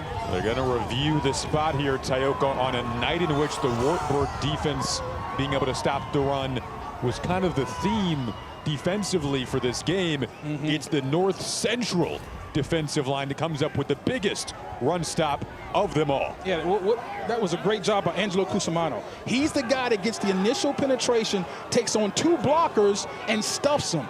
It's one thing to go in and collision 2 blockers, but a lot of guys get knocked back with that double team. He hung in there, stacked them up, and the rest of the guys came and make the play. That is just outstanding toughness from Cusimano, and then determination and hustle from the rest of the defense to finish it off. Watch Cusimano come in, bam, right there, stack it up. So now that's the initial. Well, you know you're going to get a second effort for number 24, Clawson. Well, here comes the defense with their second effort, and 6 guys against 1. I'm going to take the defense on that one. Watch Julian Bell, too, after Cusimano come in, number 5 in white. And friends. So much of winning football in tight games like this is about winning the moment. This was yet another moment. The ruling on the field stands as called. First down, North Central. They had to take a look. It was too big of a play, but there was no doubt in my mind he did not make that. Now, this game's not over. Plenty of football left. 2:28. Has 3 timeouts. That's right. And look at the field position. You're in good shape. If you're Wartburg, you're thinking, I just need to get a 3 and out. And it will be just 3 most likely. North Central, here's your moment. Here's the situation right now. 2 first down probably wins the game for you. So the last drive for North Central was the one that gave them the lead back. Can Wartberg get back to the defensive stop they're making? It was 5 straight, including a couple of 3 and outs. Have to imagine Sacco's the one who gets the carries here. Timeout, Wartberg. It's a solid timeout. Now it's saving 20 seconds on the clock at least. A smart use of your timeouts. Remember, outside of 2 minutes, the clock will continue to run. Well, the NCAA championship coverage continues next week with the D3 championship game Friday at 7 p.m. Eastern time on ESPNU. For more information, visit NCAA.com, the home for all 90 NCAA championships. The winner of this game will play Cortland in that D3 championship game on ESPNU. That'll be a fun one. We have had a classic on our hands today. North Central went up 20-0. Wartberg on a home field where they haven't lost a game in 26 straight. North Central is averaging 62 points per game. They've been held to about half of that today. We talk about situational football, Jason, all the time. If you want to, I'm not calling for it, but if you want to, offensive coordinator Shane Durkin, offensive coordinator Eric Stockman, this is where you would want to run the play action. Second down here. If you want to sneak in a quick play action, get yourself an easy first down, here's the opportunity right here. Sacco on the carry again. And they get about a yard. 3rd down on the horizon here with 2:10 to go. Timeout, Wartberg, their second of the half. And there's the second. So now, you think if you're North Central, if you are stopped on this play, have to punt. You got to. Right? You have to punt. I mean, you're giving away the game if you don't. I mean, you know, at least you're giving away an overtime situation. You got to punt the football if you don't get it. They decide to go with the conventional wisdom of running the football, forcing another timeout. I'm fine with that. Third and short, you got to come back and run it. You got to put the ball in your best player's hands. Now, I would not rule out a bootleg situation. This is where you have an opportunity to fake the football to Sacco and roll out your dangerous quarterback in terms of Lanin and give him an opportunity to either run it or throw it.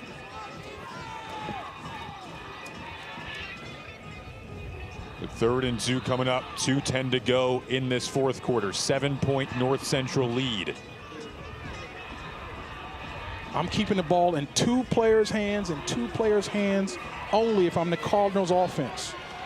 24 Sacco, 5 Lanin. Defensively, I'm saying I have to contain the football. The ball will not get outside of me regardless of who has it. This ball needs to be funneled up inside, and Owen Grover, I need you to make the biggest play of the game.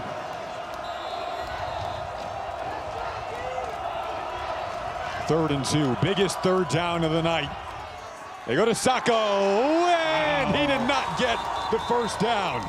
So now you'd have to think in all likelihood comes that punt that appears to be pending. Wartberg, their 3rd and final of the half. For Coach Spencer's team.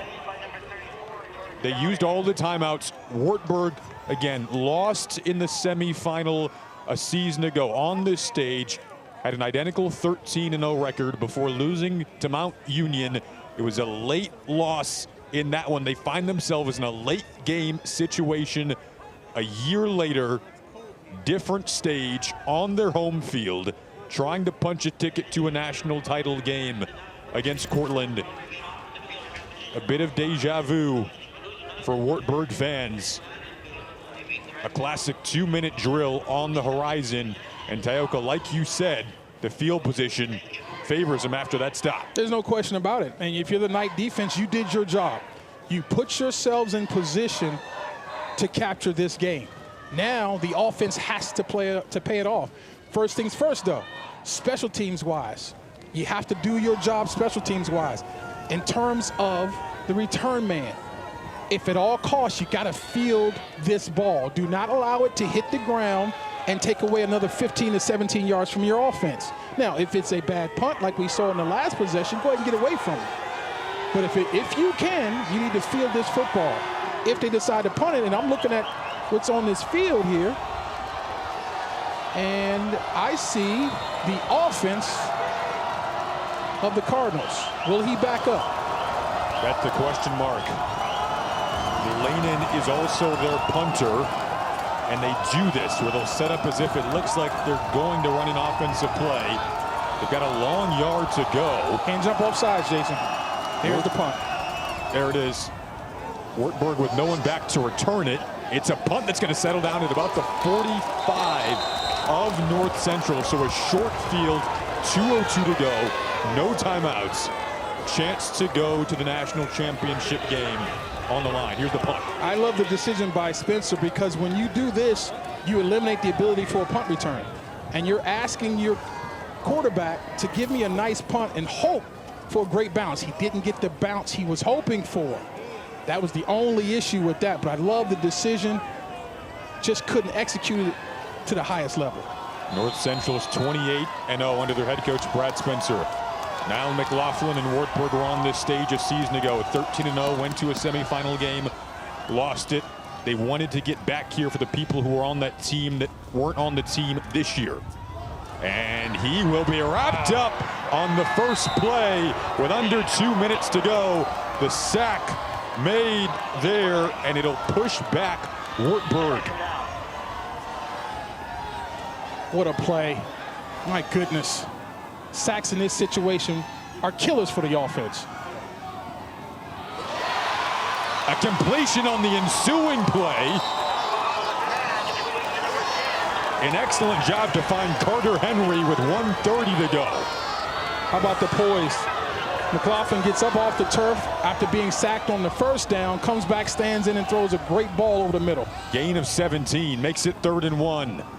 And now McLaughlin, not really known for his legs, going to come up with a gutsy run here to get inside the 30. I like to see him put two hands on that ball, though, Jason. I don't like how he's carrying it with one hand. Ball security is the premium right now. Kettlecamp made the tackle. Clock ticking, 1:05 to go, no timeouts. They can still run the ball here if they want to, or throw it over the middle. 7-point game. McLaughlin hit as he threw. It was Kettlecamp again around the edge there, forcing the pressure, and that definitely impacted this throw. Well, Kettlecamp just comes inside and he's unblocked. Now, that's just a missed assignment by Tucker Kinney. He's got to come down and take him. That's big on big, man on man. You give a free runner, it's a good thing that ball didn't come out as a fumble. Stops the clock at 59 seconds. Your Wartberg, you need the touchdown and the extra point. But you mentioned earlier, would they make the decision to possibly try to win the game with a 2-point conversion?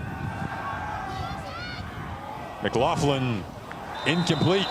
Going to bring up 3rd and long here. I think that pressure forced him to rush that ball, Jason. He had plenty of time, but he's been hit a couple times on his drive, and when you hit a guy hard like that, you don't forget it. See, he's fine there. No need to rush that throw. And up until this drive, he was very well protected.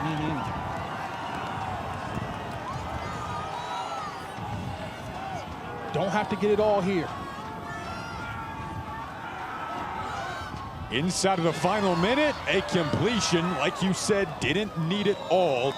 But now the biggest play of the game on the horizon, and you can feel the collective heartbeat in Walston Hoover Stadium. This is a time now where Thomas Butters, you have to take a look at him. Number 81, the tight end. He's going to be at the top of your screen, line up in that wing position. Clock started moving again. Down North Central, their 2nd of the half. That's an interesting timeout there, though. You got to wonder why the Cardinals defense would call timeout here in a situation, you're in a hurry-up situation offensively. Now they can come up and draw something up. They can come up and decide what's our best 3-yard play and run it against your defense. Obviously, you believe this is what's best for your defense. I get it, but man, this is a great opportunity offensively for the Knights to talk it over and come up with their best play. In that situation, all the pressure's on the offense, Jason. You got, you know what I'm saying? This is the ball game. On 4th down, they have no timeouts. You just gave them one. More time to think about it. That's here. exactly right. And strategize, discuss. Wartberg with a play coming up to try to keep their hopes alive of moving on to the national championship game. Their fans watched them come back from down 20-0 today. They at one point take a 27-26 lead before North Central had the touchdown that put them in the position where they are now, up 34-27. Something to keep in mind, the wind is swirling. You've got to drive this football if you're McLaughlin. I like, again, for that reason, tight end over the middle. Different formation. They changed the call, talking about the Knights offense. Cardinals showing pressure. Here they come. 4th down, biggest play of the game. Dump it off. Clawson hit.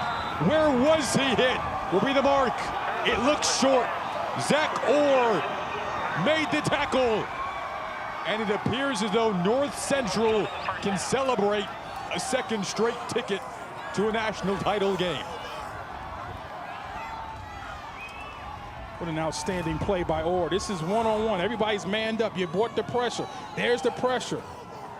Bam, right there. You see him bring his arms? He didn't just throw his shoulder in. He brought his arms to secure that tackle. Nice job of getting off the block and being a factor when it comes to Kettlecamp on that rush.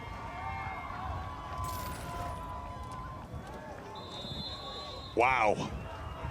In the open field, Orr with the tackle of the game. And Brad Spencer, head coach, says that's why we called the timeout, Tyoka Jackson. We got Shane Durkin drawing up the best defense in that situation, and it worked out.